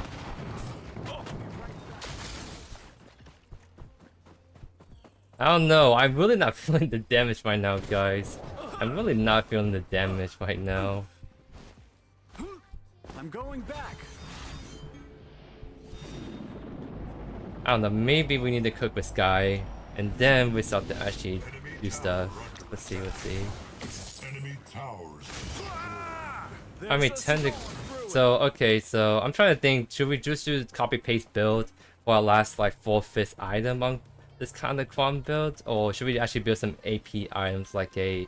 We could do World Breaker, that's the kind of tanky item, and actually make sure that we actually have some magical power and just not zero, nada. So, we'll see, guys, we'll see.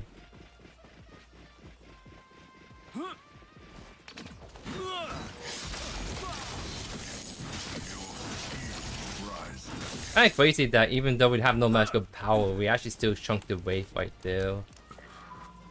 And at the very least, we can kind of chunk this power. Okay, no point staying. We're gonna rotate over. Oh, that's actually kind of massive.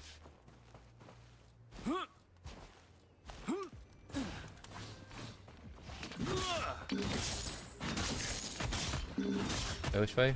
This way?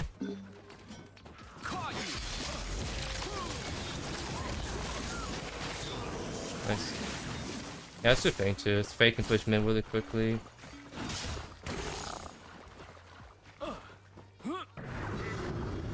And that's what I mean, it's... So the interesting about Kwang is that, like, his magical... He has pretty nice base scaling, so, like... Even though we don't have that much magical power, our ability is still chunk, and that's why you can go for the booster playstyle in the first place. You can sacrifice, like, go 1-2 tank items, because you still do enough damage as long as you build your S-slots, like, magical power, right?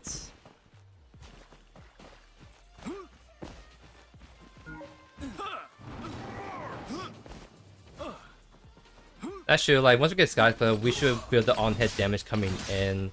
Because at least when I do this on Steel, I feel my damage sticks, but again, like, I think Steel abilities, like the max HP component especially, is just, good.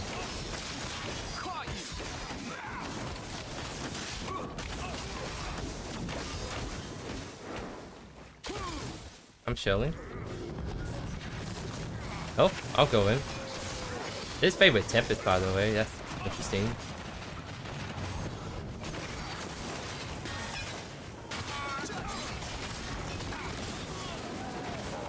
Here.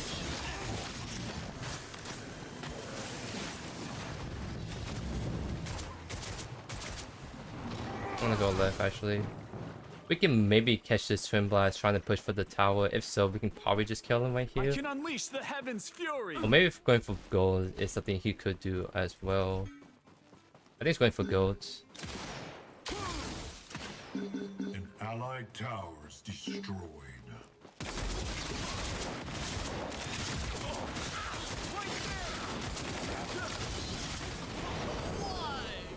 Grabbing some Ah, we gotta go supplies. to mid. Gotta at least try to defend that house. I don't know if I do prophecy. Like, I feel like I should just go for more wild magical power after Sky Splitter, which and we can get that in World Breaker, which I think Sanchai is super well. Oh, come towards us. He walked away.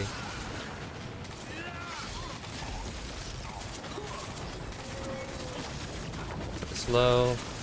Got the kill. Nice. We can keep going. Like, I think we can go on the howitzer now. I need one more dash and I'm in range. Oh, go on the 3 zone now.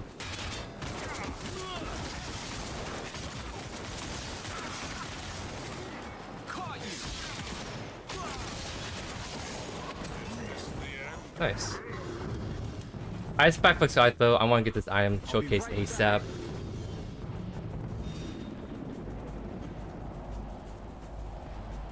Okay. There we go. Cold build. Now we can finally get some magical power on this bad boy. So yeah, I think I might just go Wall Breaker here, and last item could be like a Flex Matrix, so I have some magical armor. I could go Magnify even. Really depends, right?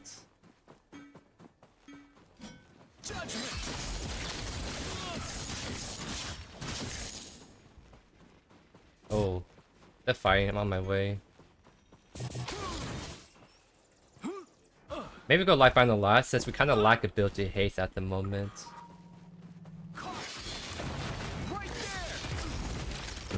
I didn't get the tether talk I wanted. Oh, there we go. He blinked instantly. That's fine.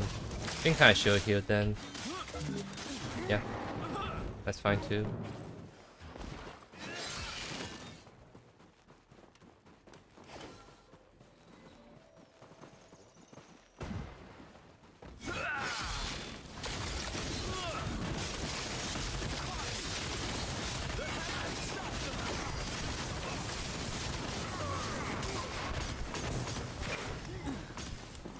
Just one shot. Can we get her? Oh. Ah! I will only rest. I'll be right back. We actually got shredded there pretty fast. Was it really just a Greystone and Kwang doing that much damage to us? I mean, we're going for Sky Splitter, so we're not as tanky as we think we are. Maybe also because we need to actually get some level advantage right here. Because we're level 13 at 26. We're actually kind of behind 1 or 2 levels at this point.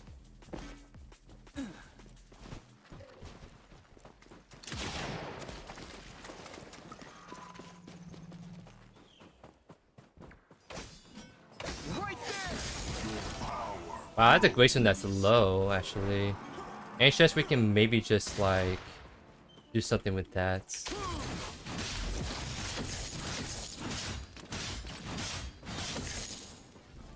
Like I can probably actually get this. Oh, Kwang's right here. Oh, I have to back off.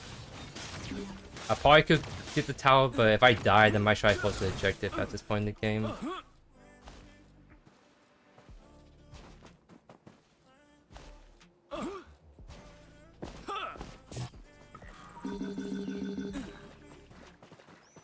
It seems like they want to do that.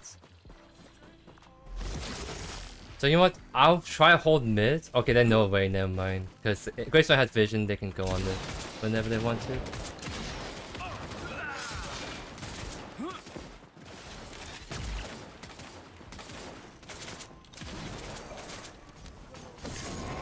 Huge.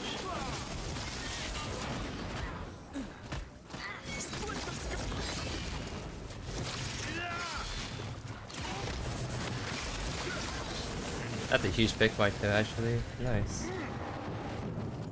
Yeah, I think we do primal. Jungle is dead, we can definitely just whip this super fast.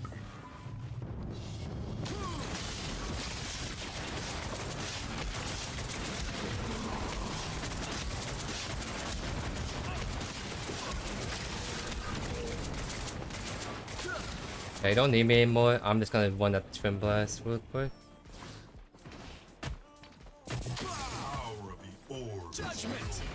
I stopped his back. Let's go.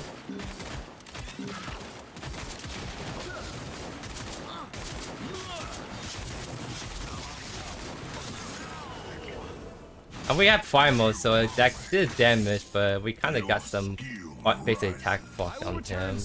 Interesting. Yeah, I'll reset really quick, honestly. Try to get 40 crystal online. So we have 43 magical powers, which is better than none, I guess. So how much while builders don't do any damage? I'm looking at all the blue numbers and they don't seem that high, ladies and gents. But make up because our basic attacks just kinda cook, I guess. Alright, let's try to take the 1v1 with Kwang and see how it goes. Our Grayson knows we're here at this point.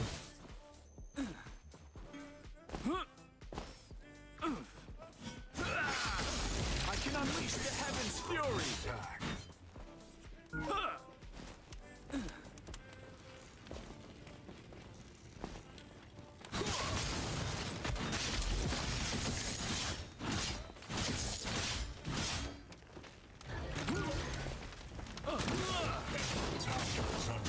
Enemy tower destroyed.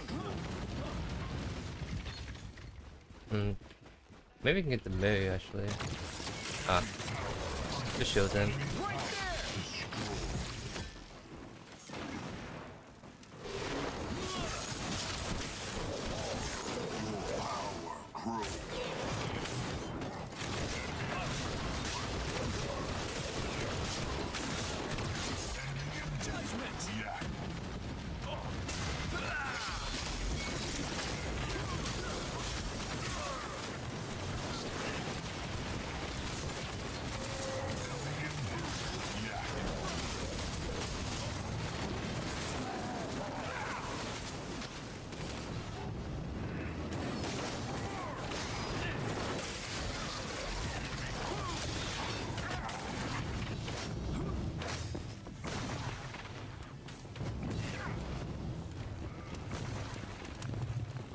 Not gonna lie, I kind of want to get World Breaker, but I think we have an angle to actually end this game.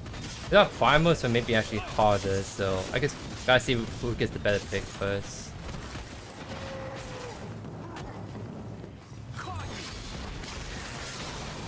Oh, you only got the Gray Zone, unfortunately. Alright, that's just GG then.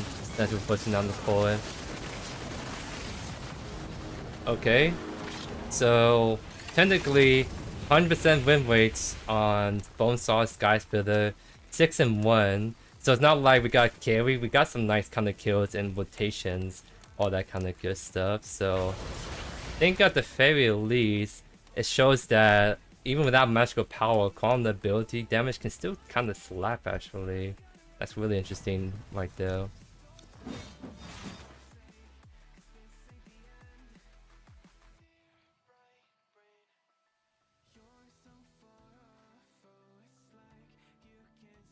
Why we have most damage on the team?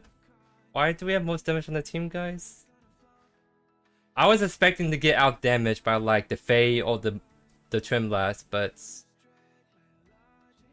why we have 36k damage most in the team, only falling a little bit short of the Kwang that's going full AP?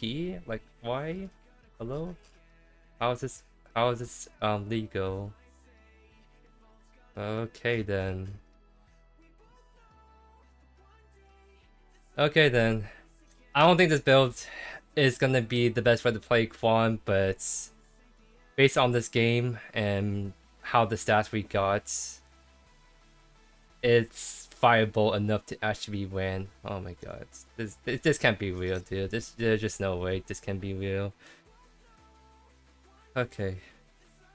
Because like it's just like, because it's just, that's how Skyflow just functions as a whole. It's like, because the thing is like, you always do maximum HP damage, right?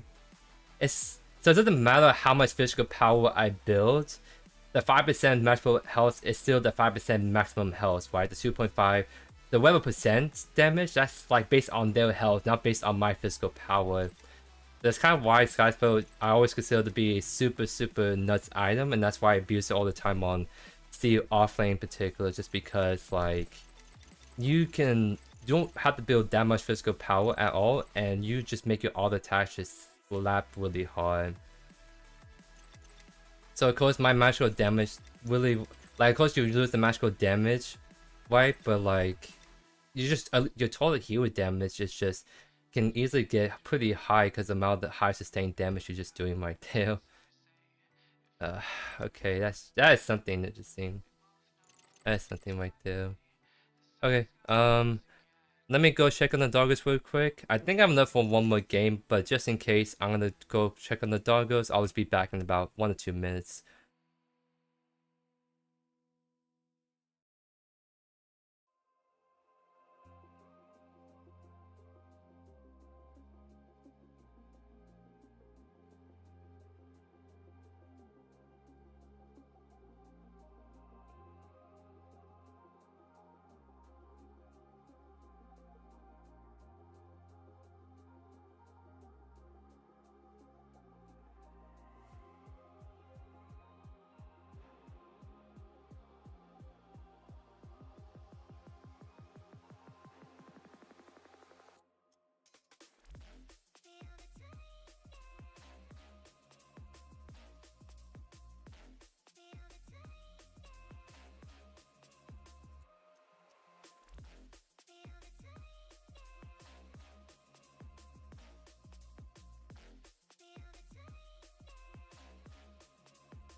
Alright, I have time for one more game and then we call it a day after that. So I look again at the numbers because I didn't pay too much attention to the magical physical. So I end up actually doing more magical than physical. I think like 25,000 magical damage and about like 5,700 physical damage. So there's a huge discrepancy right there. But I think part of it is because we got Sky Splitter pretty late, so our physical damage really didn't came online until like last 10 minutes of the game, and even then we didn't like get to take any of the 1v1s or just be able to auto attack a lot. And so like the magical damage is something we're always doing with Fire Blossom and abilities, so that makes sense in my head.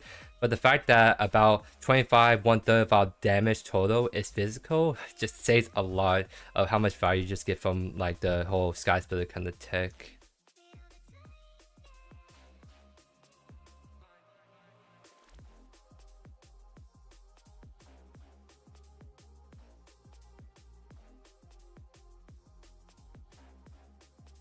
So yeah, that was just a really interesting game. I don't know if I'm gonna want that again. I still think this build is sort of grief, but if you really want to do it, you can make it work technically, I guess. No, I don't think you want to do augmentation. Like, I think any physical item on Kwang is just semi-troll, right? I think he's just best built with either pure tank or magical booster items, right? Because like, it's just there's so much scaling in this Kwang abilities. Right? Like everything is just magical, magical, magical, magical.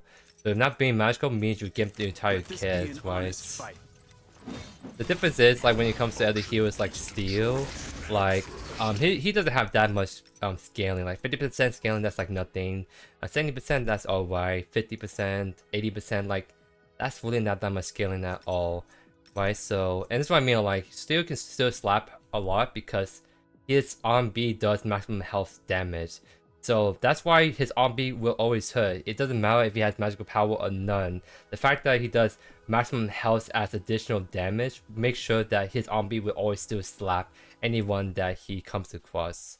And that's sort of one of the reasons why Sky's build is just really nuts, because you're always doing effective damage, right? Especially against boosters or tanks that relies on HP to take the bulk of the damage, and have an iron that literally does a % of the damage every proc. You just whittle down the health bar super fast. Whenever I can, I try to get the doggos on stream. However, they're pretty active around this time. That's why I had to go check on them, because around the time they're pretty hyper. They wanted to walk soon, eat soon, that kind of stuff, right? So if I let them in my room, then probably just run around in circles. It'll be kind of hard to stream with doggo just barking right at my mic, and you guys can't even hear what's going on in the gameplay, right? It works better when it's like middle of the day when they're more sleepy, and then I can have them kind of chill right here. But like right now, like 5 o'clock, they're pretty hyper, so that's why I don't leave them in the room, at least for right now. I was made. Oh my god. Actually? 6 XP off from level 2. There's no way, dude. What is this? Please, give me 6 XP. Oh my god, okay. If you really, if you really want to get the next level and you're literally 100 XP off, do PvAI, you get average about 300-400 XP per completion. So, like, if you're just 100 off, just do it real quick, get the next level, then queue up with the fancy rewards you get. It's a shame he counts as one-shot build if I put him in the jungle. I think there's some good consideration to do it, actually. Like, maybe not offlane, because if you do one-shot build, then you're gonna, like, get run over a lot by the bruiser or tank. But jungle, where you can prioritize squishy targets and blow them up, yeah, it makes sense to go the one-shot build. I mean, you saw Soul Reaper the other day, he did Kwang mid, and he's able to one-shot people very effectively well with him. Of course, he got super fed early and just carried that lead, but it just shows that if you can focus the targets you want, doing the one-shot build works on him. But if you try to play him as a bruiser, or there's too many tanks on the enemy team, then obviously it's really bad to try to run it right.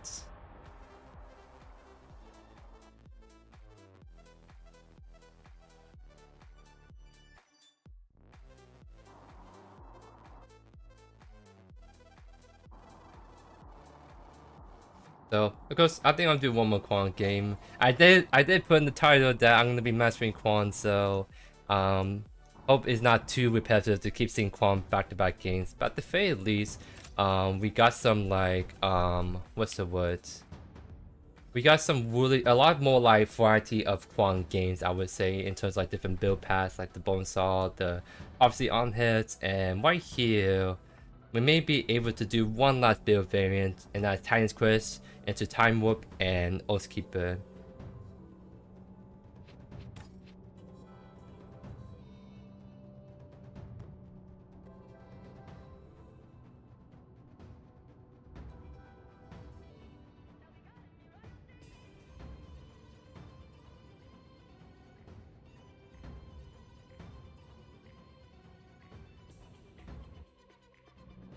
Because once we get in the game, I was finding a little bit more about why we're doing like Time Warp Oathkeeper kind of angle. Because I did that before on Steel, and it actually worked pretty dang good for him. So if that kind of build route can work on Steel, who doesn't scale as much with magical power, then I think it works 10 times better on Kwang, who does scale on magical power much better.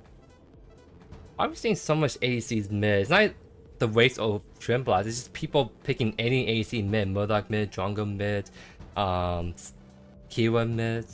That's kind of interesting stuff right there. Okay, so this means that it's gonna be probably Collide Jungle Kwang offlane, but we just had Tekken last game, and he's a Collide enjoyer, so we might be seeing the Tekken Collide offlane right here. And if so, maybe we don't do the time warp, because if we're actually playing against a seriously good player, we might as well play a normal build and try our best, right? And if we do get the Call Flame, that could be where the Fire Blossom can come a lot more handy in that kind of instance. Man, you have a really squishy team comp. So, the only issue is we have 2 ADCs, 2 assassins, 2 ADCs. They want to eat up the ADCs 24/7. Okay, so this isn't the Tekken queue. It's gonna be Kalai jungle, Kwang offlane, so that means that we can go for the more normal, the other build variant I want to try out. Prepare for battle.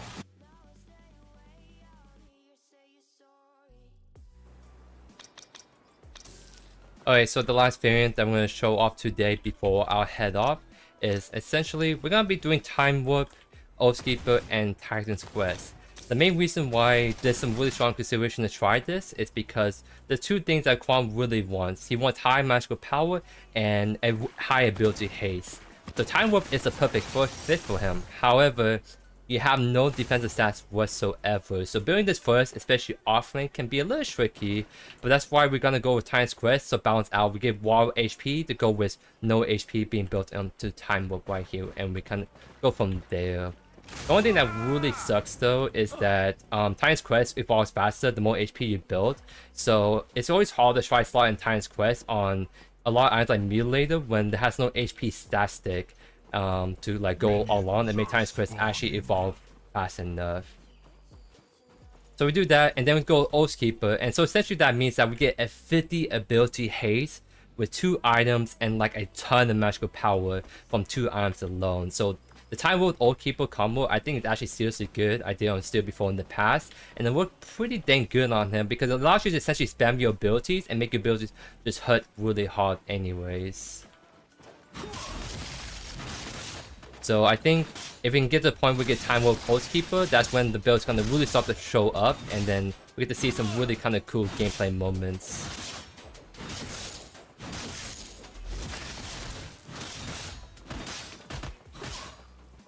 I'm actually fine with Kwang pushing this up because my Greystone could look for a gank, because Kwang early levels is actually pretty easy to gank, especially since he has to choose between Q or E. If he doesn't have both, then it can be easy to catch up to him.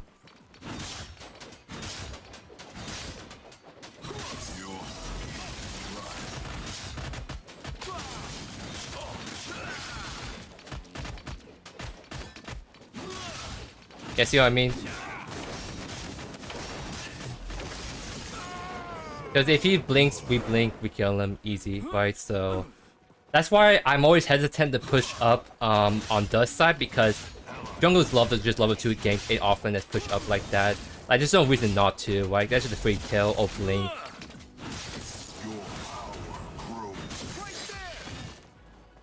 Grabbing some supplies. Alright, we'll just take the early resets to get our mana back. Also spend some gold, so... Actually, do we have enough? Okay. I'm gonna try a little bit different approach. We're gonna like go double mana regen. Because like Kwang abilities, if you guys haven't noticed from gameplay watching other people, you can actually burn through your mana pretty fast early game. It's only mid to late game where you can spam abilities and you don't run out of mana that fast. So if we build some mana regen early on, like we're already back to 4 mana as you guys saw, we could actually spam our abilities and out-sustain the Kwang in this matchup especially. And Kwang is actually really bad at doing teal buff, so I can take my time doing these minions, and I think I have enough time to just Q on B right here. Yep. That's what I mean, like, I love my teal buff, I go for it all the time, so I know how painful it is to take teal buff early on, so I know I have enough time to join it for him, and now he's put in a really bad spot again.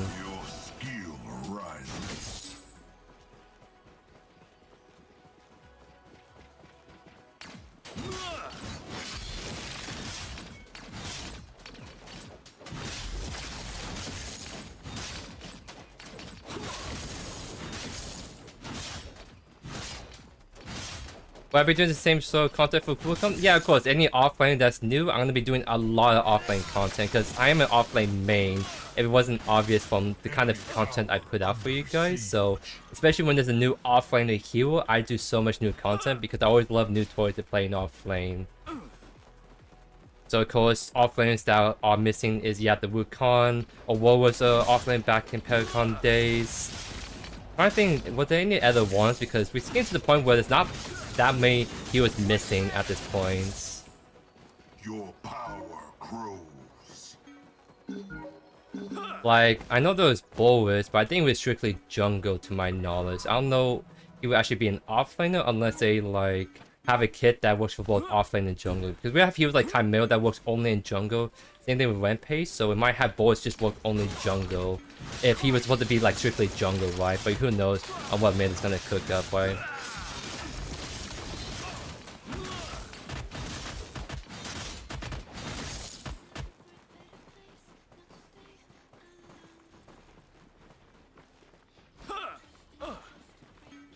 Aurora and Sphinx. I don't actually know what you're referring to for Sphinx because like I know there's some data mine like unreleased kind of work on heroes, right? And but the problem is like I think only Bolt is the one we can use. I think beyond that, I didn't get this. Beyond that, I don't think there's any other heroes we could use. So Sphinx is one of those heroes that was kind of data mine and has some odds. I don't think we can use her. It's a thing. Like we don't even have a hero model to work off of.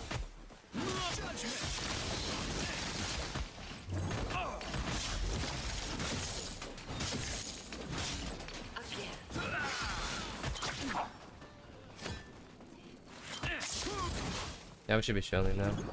I will only rest a moment. He's actually shoving this in, so let's do one more wave and we back off.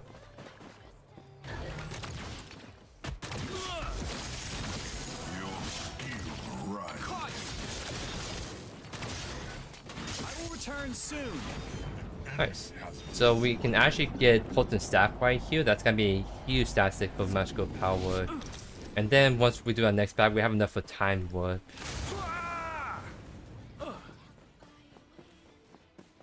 Oh, this is Terror. That's what I was missing. I knew there's one more. Okay, so technically from Paragon we have Wukong, Aurora, and Terror as missing offlaners.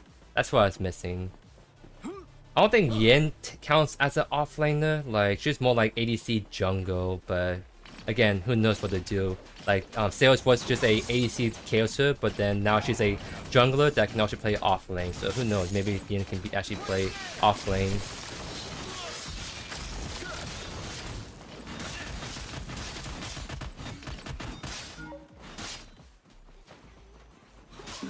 Actually taking Fire Blossom, interesting. That's actually the item I would go, so I'm glad to see more people picking up because I think Fire Blossom is seriously really good. Even in magical based matchups, having that consistent AoE burn so that you don't have to use your ability to clear wave, you can just focus on using the burn do the drop for you, it's just huge.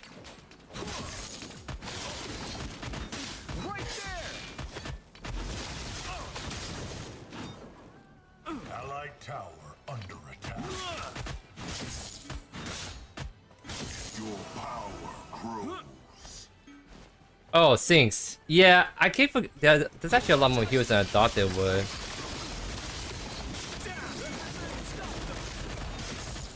There should be a dead Kwang. Yep.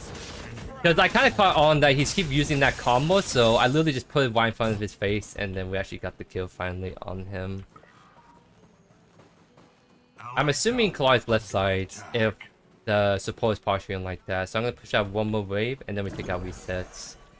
We have blink, worst comes to worst if we get ganked last second.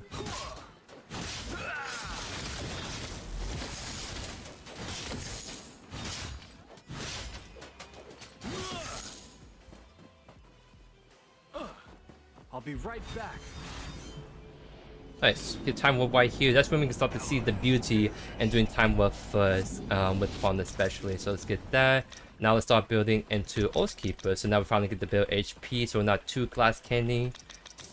And then go on from there. So once we get, like I said, once we get time warp Oathkeeper, that's 50 ability haste. We're gonna spam our abilities a lot because of short cooldowns, but also we have the mana sustain to keep up with our ability outputs.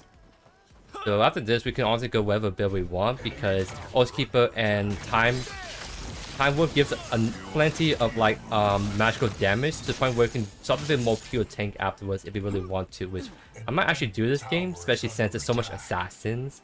I might go like Time Flux third for like the Count and Kwang, and then we could do something like a Golden Skiff perhaps for like the Kalari.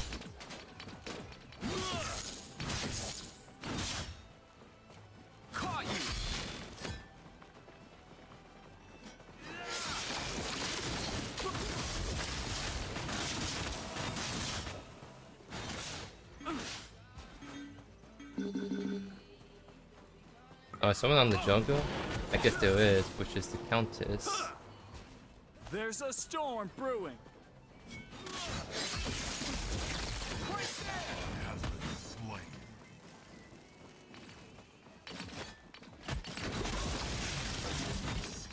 Okay, there is a fly on the way. Judgment.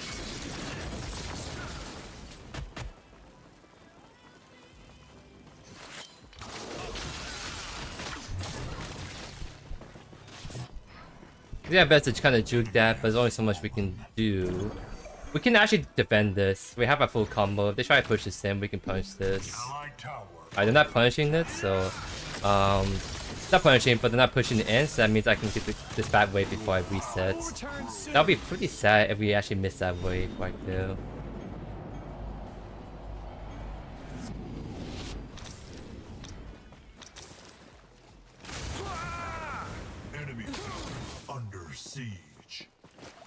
Yeah, so there's a reason why they took out the whole like leave your Q in the world and recall. It's because like it has huge implications for bounce for Kwang. Imagine you bully Kwang out of lane and it's instant teleports back. That means that you don't have an opportunity to go punish and take tower, right?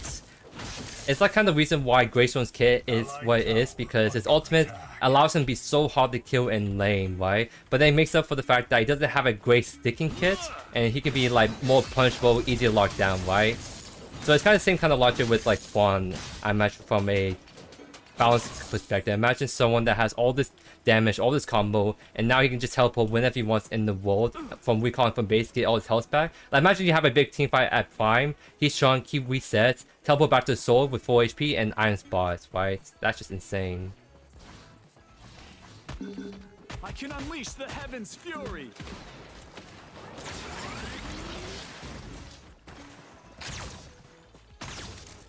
What is this?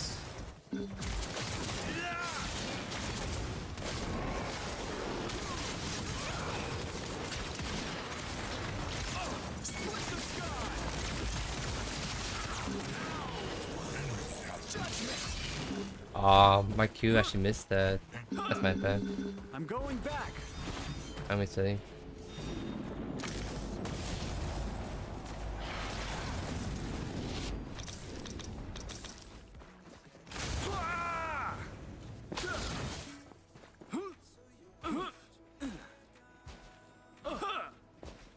Yes, you can technically walk back to base and then teleport back in. But you're talking about I'm putting the Q at 5 and walking back to base. That's like a full minute or two commitment to that. So I mean, if you want to do that, you can do it. But then you're wasting so much time like doing that kind of play, right? So I mean, the option's there, but it's not the most efficient one, if that makes sense.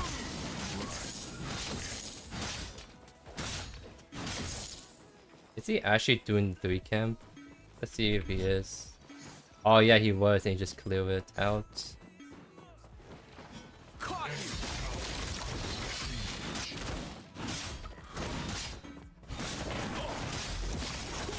I love my blue buff, so I'm gonna agree for this and hope for the best. Aha! There we go, ladies and gents. I'm now unstoppable.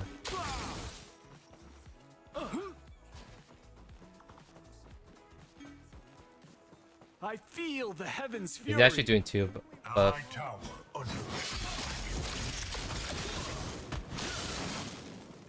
Alright, nice. We kind of shrunk him right there. Because I think we do this fast enough that we can actually crash this wave and maybe be able to get the tower along with it. We'll see.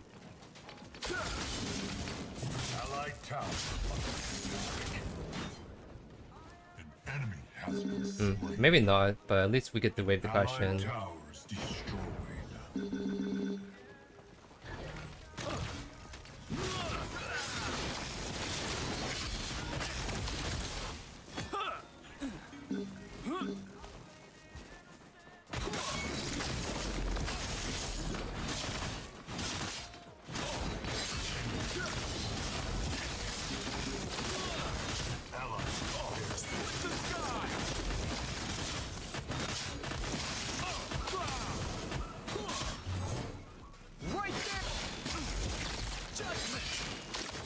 Almost got him. The Tempest actually saved his life because you saw how much damage and life steal he was gained from that item alone. That's why Tempest you almost always go with on him. The only reason why I'm not going in this build because we need HP or else we're just way too squishy, right?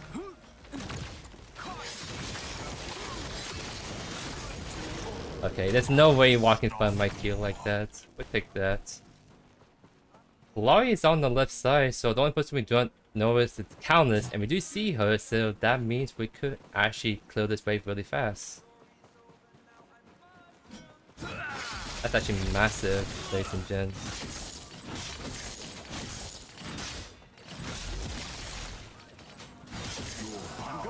I think it's too greedy to stay much longer, so I'll take the reset right now. That should kill the turn with that size of wave crashing in. There we go. Now we can start building to like more tank items. So we do plenty of damage. We have 50 ability haste and just a ton of mana regen that keeps spamming for days. So let's go Flex Matrix to counter the Kwang. Then like some like physical item like Golden Skiff, I imagine. Wait, on my way. Never mind, he's kind of gaming.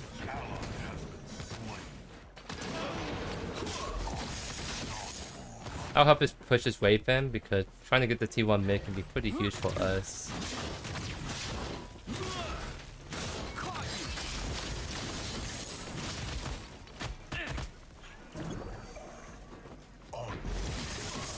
Yeah, they're gaming. I kind of figure they don't need... I'm actually rotate. Now it's time to get a little sketch, but they... Actually, no, it's like about done. Okay. I need to rotate for that, then. Grabbing some supplies. I'm actually gonna maybe just help a mid. I'm gonna try to see if we can just combo this Countess if she walks into us. Okay, seems like there's no walls right here. I'm actually gonna go on her first.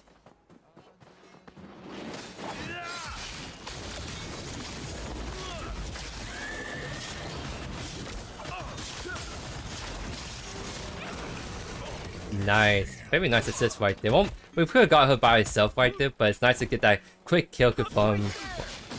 And then we can kind of just chill out. We could just look at the jump best, honestly.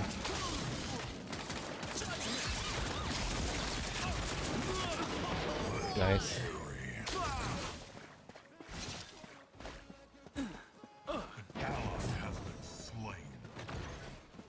Okay, we have to play this a little slow since I'm Chung.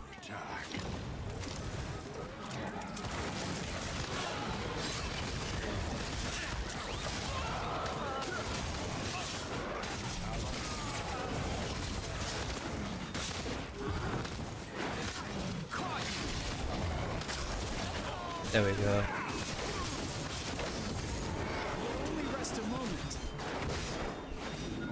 Nice, we kind of do be slapping, but the Modok mid destroying the tech off, I guess. He's kind of just slapping them around. That's kind of huge.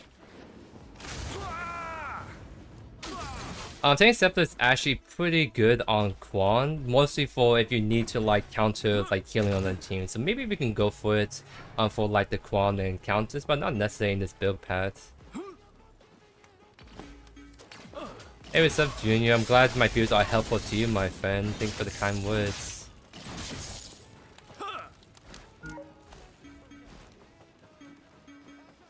Hold prime. I mean, I'll face check it. I can do that.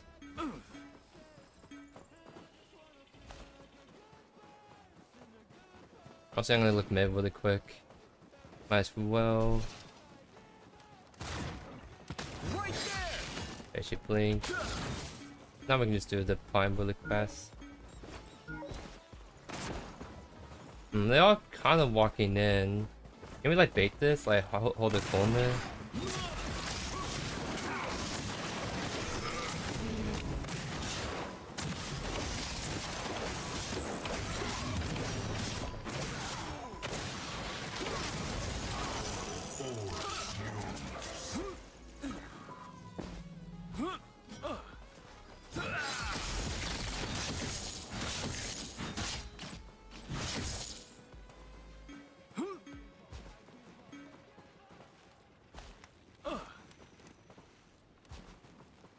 Right there!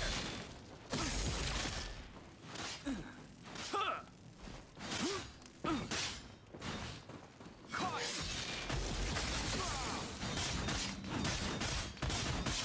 Judgment! He didn't even walk close to me at all like this.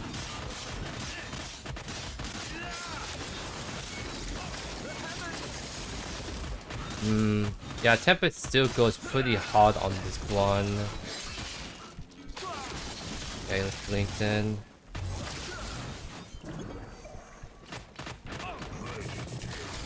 I guess Tempest is just that insane. Wow. Because like, it's just so. That's why. Okay, it's just really tanky. So he's letting Fire Blossom do the damage, plus Matrix increases damage, and then Tempest. So that, I mean that's why. It's because we're going for more kind of like Glass Canyon build, and then he's going Pure Tank. And Pure Tank kind of beats the Glass Canyon build, especially since he literally has Tempest, Fire Blossom plus Matrix just completely oblivioning us right there, actually. Okay. I mean, we kind of disrespected him right there, but now we know, like, that's what he's going for, right? So we're chilling still. We have Flux Matrix now, so that should help us a lot with doing more damage against him. So I'm trying to think. Maybe go World Breaker. I think that'll be a nice little item. But I guess the question is, are we actually worried about the damage on the opposing team? Do we actually want to just go more Pure Tank, like Crystalline? Like, we could actually go Fire Blossom. That could be an actual angle we can go for. Since we want physical armor anyways. So if we want to do a more bruiser build, we could just go for that.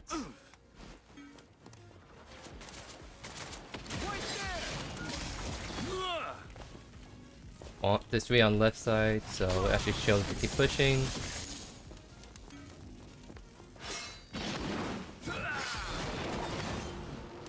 Okay. I mean, keep attacking right, honestly. Because right now we're trying to push to the mid.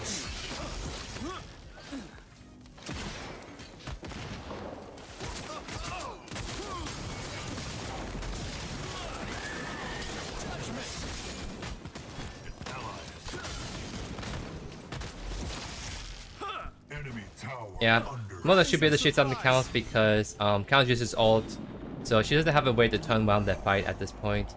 I'm actually gonna push white. Because 3 people still left. Mother's pushing, chasing the counters, so we could actually just try to yoink this tower really quick before reset.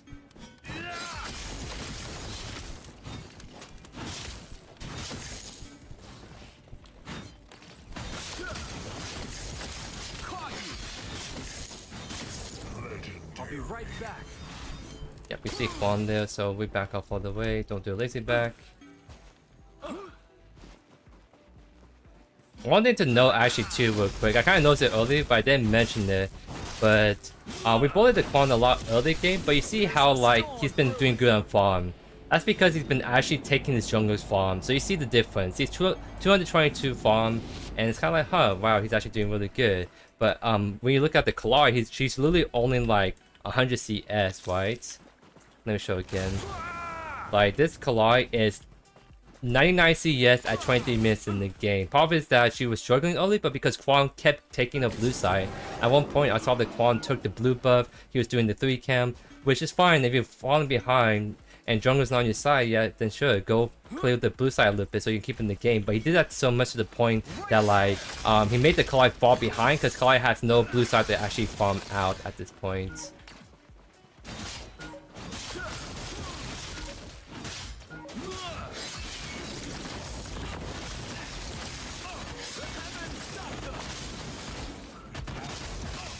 And he's doing like the whole flex matrix. Oh, not the flex matrix. Actually, I can go on this.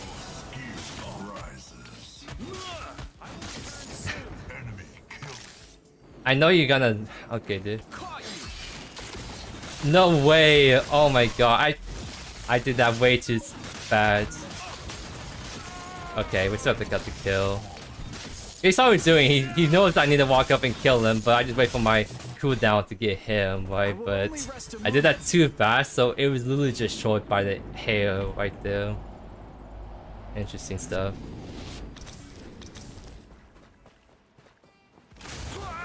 We might actually go Taint Scepter last. That healing's getting annoying. So let's go Taint Scepter last. So we have a good mix of magical and physical armor.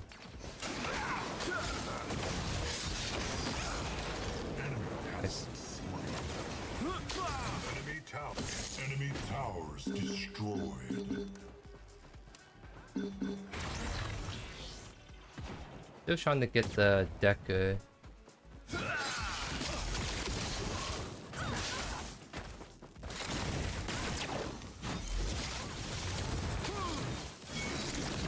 I tried to blink, but my ultimate went off first. That's really unfortunate. Oh my god. That's actually really unfortunate. I think I land that, then we get her. Now we have just backed off at the moment. I mean, at the very least, I didn't like... She got the blink out, and I didn't get my blink out.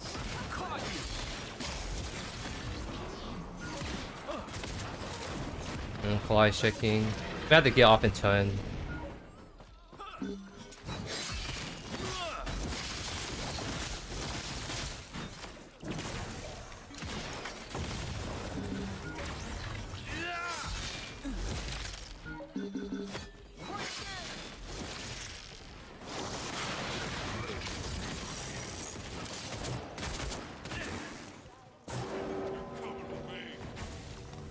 There's a storm brewing. What are we trying to do? More like it's way back there, so we may actually have to back off. Yeah, I mean, jungle is dead, so that's what we're trying to do. We're just trying to group up for the ult climb. We're all kind of strong, that's the big issue.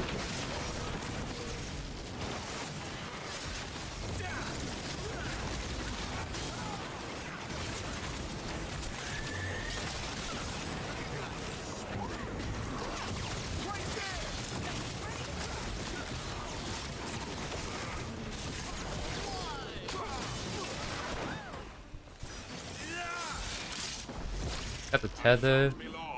Almost got there. I'm gonna reset. Because chasing the Decker is just way too late. We got the kills and we didn't give up the prime. Right, so we're kind of chilling. I can't help that because I'll die if I stay at this point.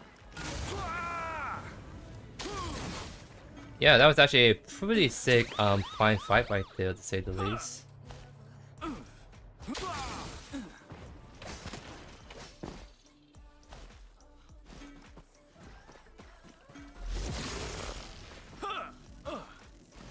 I can unleash the heavens' fury. Flies right there. I'm gonna split push at the moment because if we want to make some plays, we have to like make sure the lane's on the good spot. Deep bomb right there. That goes here as well. Okay, I need back off.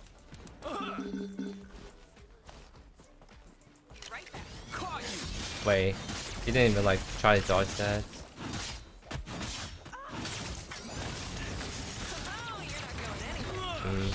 Trying to figure out where my team is at. That's huge. I'm gonna go help Miss. I'm gonna know the deck. She's kind of just tickling me at this point.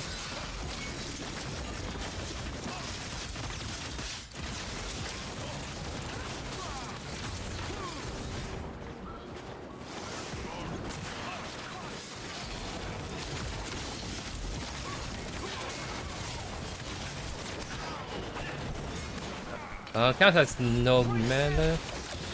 I have no health still, so I might have to back off so I don't get sniped by her last second. Grabbing some supplies. Okay, I'll be right back. We're just making a lot of frantic back-to-back team fights, and somehow we're still living through all of that, which are the reasons because we are pretty tanky with this build, like Flux Matrix, Fire Blossom, HP, Sophia's Mantle. Looking kind of chilling, actually. Oh, Clyde's coming in. Wait, that's actually huge. Let's go. I'll start this. Because at this point, like, we could just do this really fast.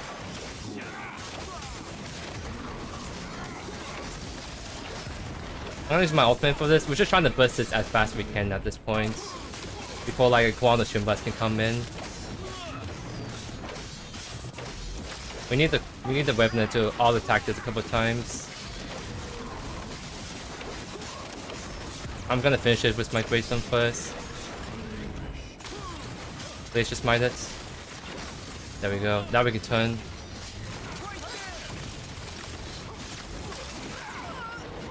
Nice.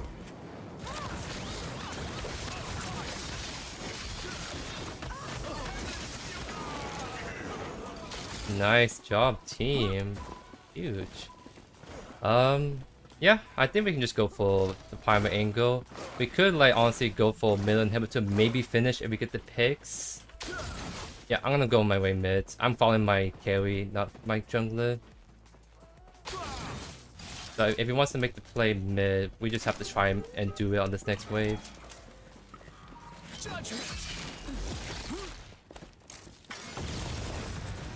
Because I think we're trying to just force this wave in, essentially. Just focus this.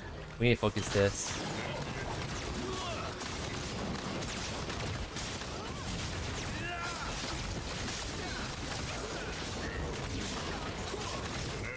Nice. Yeah, that's huge. Because that play is only good if we get middle inhibitor, and any kills we get after that is just icing on the cake. Oh my god, that's done though.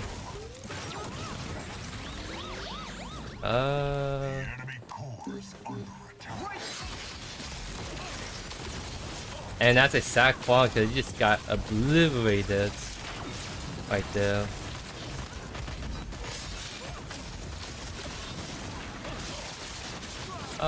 One more.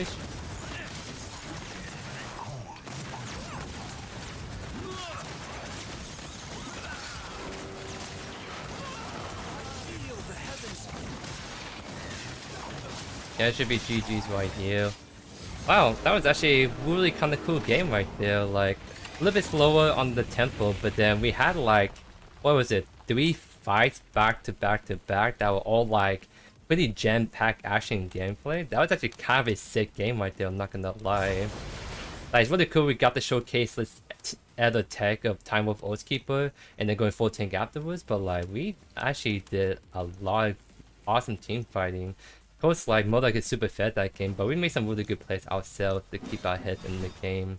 30,000 damage, and of course Modok getting top damage because of his KDA, right? So yeah, no, that was actually some really solid stuff right there. So that, I think that kind of covers about almost every build we want to do. We did the normal build, we did the Fire Boss and Bruiser build, we did the Prophecy build, we even did the Bonesaw Sky Spitter build variant, and now we did one last build I can cook up, and that is the Time Wolf Oathkeeper tech. Get 50 build to haste 2 items, 100 like 30-40 magical power right out from the gates, and then an easy way to just tech into wall tank items right after, make for an actual like bruiser build. Like, this could easily turn into a bruiser tank build, as you guys saw, if you make that decision. So you can either, the really nice thing about this build, you can either just go full tank after Oathkeeper, or you literally just go full damage and then probably just go for the one-shot combos. But this game, obviously, it was really good to go tank, so we don't get one-shot by all these assassins and this high DPS team comp overall.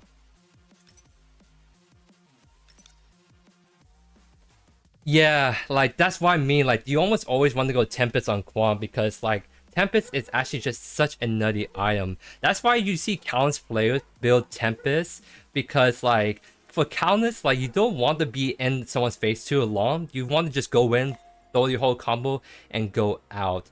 But the thing is, Tempest is so good that it forces assassins to stay onto targets longer than they normally like to. It just gives you so much, like, wall like value. I personally hate doing Tempest on counts. I rather just go for the more like one-shot juke abilities, trying to juke out like the other people, right? But I can see why, especially we have like a Shinbi or this Kwang just using Tempest actually to its fullest potential. And again, that's why I like Fire Blossom first. Like the armor with Fire Blossom didn't really help against me doing magical damage to him, but the big difference is it's still a nice source of AoE constant burn damage. So you can think of building Fire Blossom if you want higher sustained damage, but building more beefy at the same time. And then obviously Flux Matrix makes your magical damage do more from Fire Blossom and your ability. So like yeah, no, like that combo is just insanely good on Kwang. I personally don't build Flux Matrix second. I rather like to go the more AP kind of story build, so building some magical power here and there, but I can see good consideration to do just a Flux Matrix, like a full tank build essentially with Worldbreaker thirds. If you want to, maybe I'll try that next time, but that's just a variation of the Fire Blossom build that I already kind of showcase today. But yeah, I think this is a good time to call it right here. Level 2 Infinity Kwang, so we'll definitely gain there slowly but surely. I mean, to be fair, when I did Infinity Kwang stuff, other heroes, it took me like a month, I think, to get like level 2 because like, as you guys see, I like to just change up my heroes all the time, not just offlane, but also like junglers, some of my mid laners, and like some ADCs, right? So I'm one of those people that like I don't have any super high level affinity characters, but I have a lot of characters with a lot of different levels, right? Unbroken doesn't increase your damage. It just makes you have increased armor when you get immobilized. Like, let me show you real quick. So Flux Matrix, heroes take 10% additional magical damage, have the tendency decrease when you just kneel them. Unbroken, when you are immobilized, you gain increased armor, right? So this doesn't, you don't do more damage with Unbroken World. This just makes you more better into heavy CC kind of comps. But yeah, I'm gonna call it. And there's nothing else. I guess before I head off, I'll just wait the 1 or 2 minutes because sometimes you guys ask some really good questions. So in about a couple minutes, I will head out. So if you have any last pressing questions for yours truly, whether it's about Predecessor stuff or about me personally, then you can be more than welcome to shoot that in. But now that I am reminded, I am on the podcast tonight in actually about an hour 20 minutes. So I used to be a co-host, for those who do not know, for the podcast. So I used to be on the show weekly, asking the questions, leading the discussions. But of course, since I joined up with the Meta Studios, it doesn't make sense for me to be a regular co-host for a community-led podcast. So fortunately, I'm not a co-host anymore, but I am making my return as a guest tonight in about an hour on the podcast. So if you guys want to see yours truly live again, but in the more like podcast kind of style where they're asking questions, we have some really fun discussions. Like I'm pretty sure me and Pinsel are gonna have some takes that are not in agreement with each other, so you guys might have to see some funny banter right there, for example. So the live podcast is gonna be on the Builder Wolverine's Twitch channel. So like most of the time you just see like the numbers. Like you should check Twitch around like 7:30, 7:40 p.m. EST standard time. You can easily like see it pop up as like the most viewed channel. But if you guys also follow my Twitter, I will also just retweet that tweet too, so you can join the link through my Twitter that I will just put out as well. Oh, Cocoa Butter, I was just saying that I'm now hanging off, so unfortunately I'm calling it in just a couple moments. So sorry that you came in just as about to leave, but I appreciate you tuning in to the live stream. But yeah, that seems like there's no more questions, so definitely if not wait, just follow my Twitter, or at least like have my Twitter like profile open up for those who do not use Twitter, so that you can see when I retweet the podcast I'm gonna be on in a little bit. So other than that, I really appreciate you guys stopping by. Really appreciate the love, support, all that really great stuff. So we got some really kind of juicy Kwang testing and that you might be seeing on the YouTuber in the following weeks. But love y'all, and I'll see you guys later. Peace.